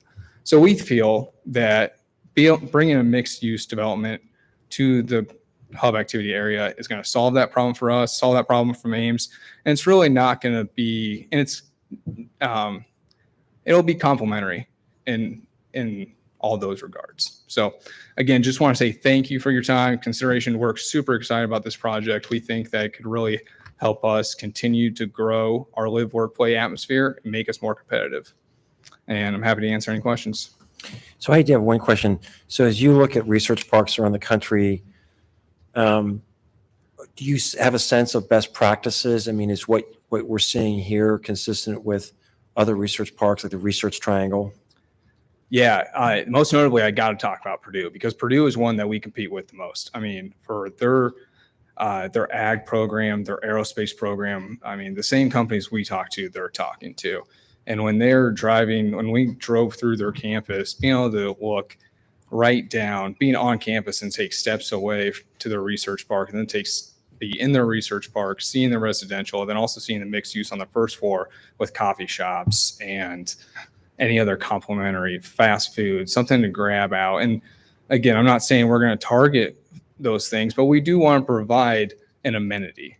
So you could maybe see a coffee shop or something like that, but you will for sure see a research park tenant. And that's what we're trying to solve here. Thanks. Yep. Thanks, Kyle. Any other questions? Yep. Okay. Thank you. Go ahead and close the hearing. And council, is there a motion on first reading? I'll move alternative one. Second. Just a word about this. Historically, I have been reluctant to see these changes. So we set aside this research park for a certain purpose. And what's been interesting over time is, as the market has communicated with us what changes would be helpful, I think we've taken the right posture of kicking the tires hard and making sure that this fit within the overall vision for the research park. And it's really changed a lot over the last 10 or 15 years, really remarkable. And it's interesting to hear about best practices in other communities. So this seems like a really logical next step in the development of the research park. So thanks for what you're doing. Roll call. Rollins. Aye. Aye. Aye. Aye. Aye. Moving on to ordinances. Item 46 is a second reading of an ordinance on the zoning text amendment for the purpose of including rock climbing facilities within the GI zoning district by special use permit. Is there a motion? Move on second. Second. Roll call. Aye. Aye. Aye. Aye. Aye.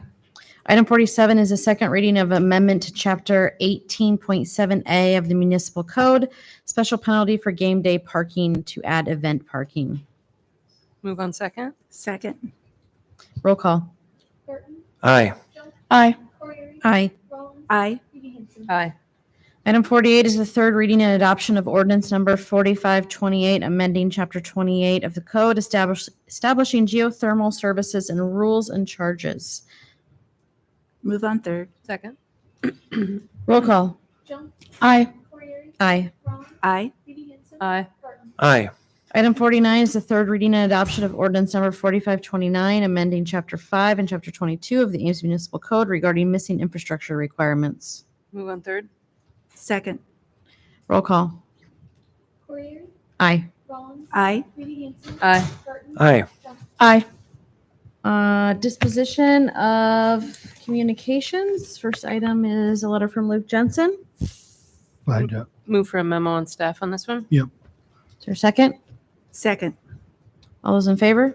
Aye. Any opposed? Motion carries.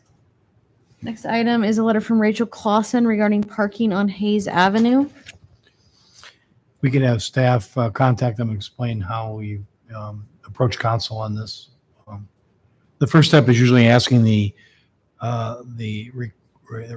person requesting to get input from the people who live on the streets, just to see what their opinion is.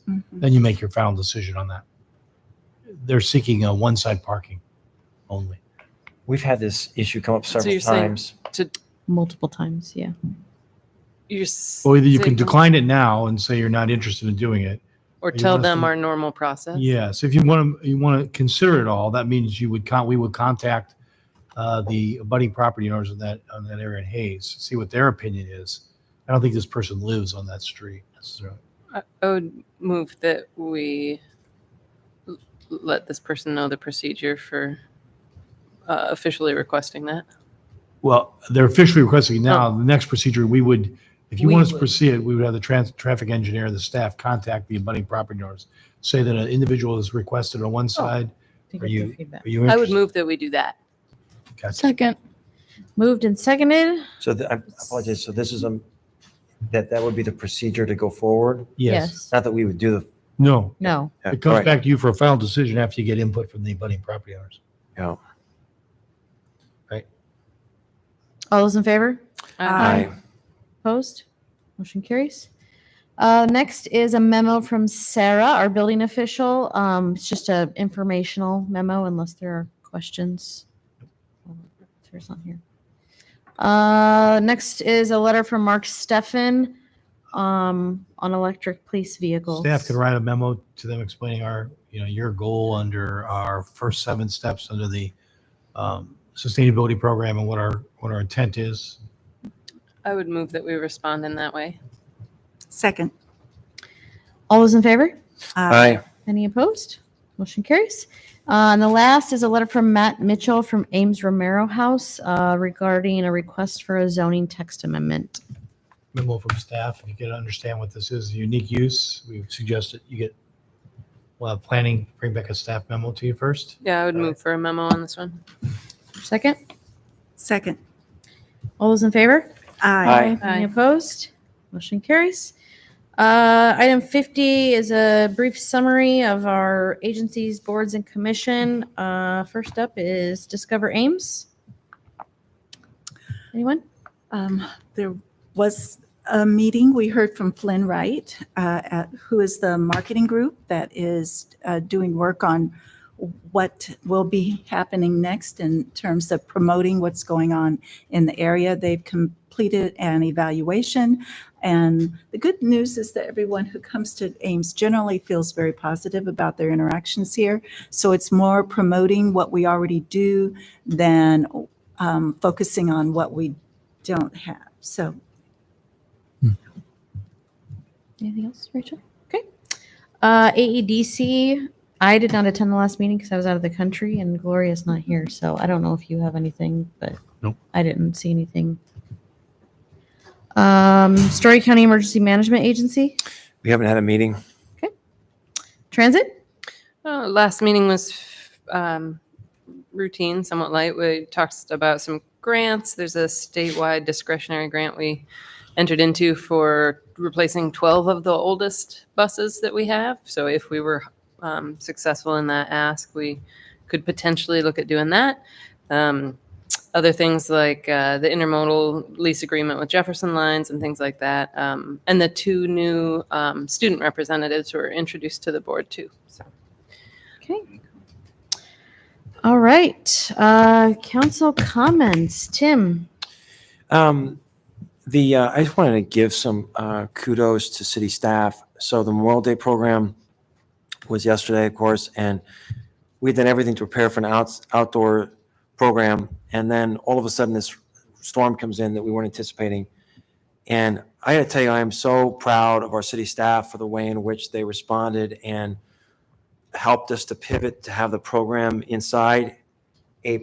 So we just don't say thank you enough. And we just have really terrific staff. I think it was a good program, but it would not have happened if it wasn't for city staff. So thank you, city staff. Second, we had a very good discussion tonight on the Baker subdivision geothermal aspect, but there was really no place for it in terms of being able to have a substantive conversation and the impacts that this will have on the development of this subdivision. And so people weren't necessarily here to speak on the issue that would help us to think about the appropriacy of our policy. So in light of this report, I would move that we place this back on a future agenda to allow that discussion. Is there a second? Motion died for lack of second. Anything else? No. Rachel? Nothing for me tonight. Anita? Nothing tonight, thanks. Roman? Nothing for me.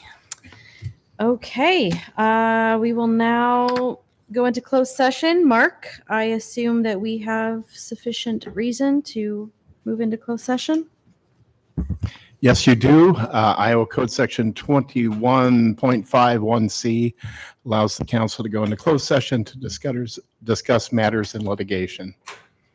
Is there a motion to go into closed session? So moved. Second. Roll call. Aye. Aye. Aye. Aye. Aye. We will move into closed session here in just a sec.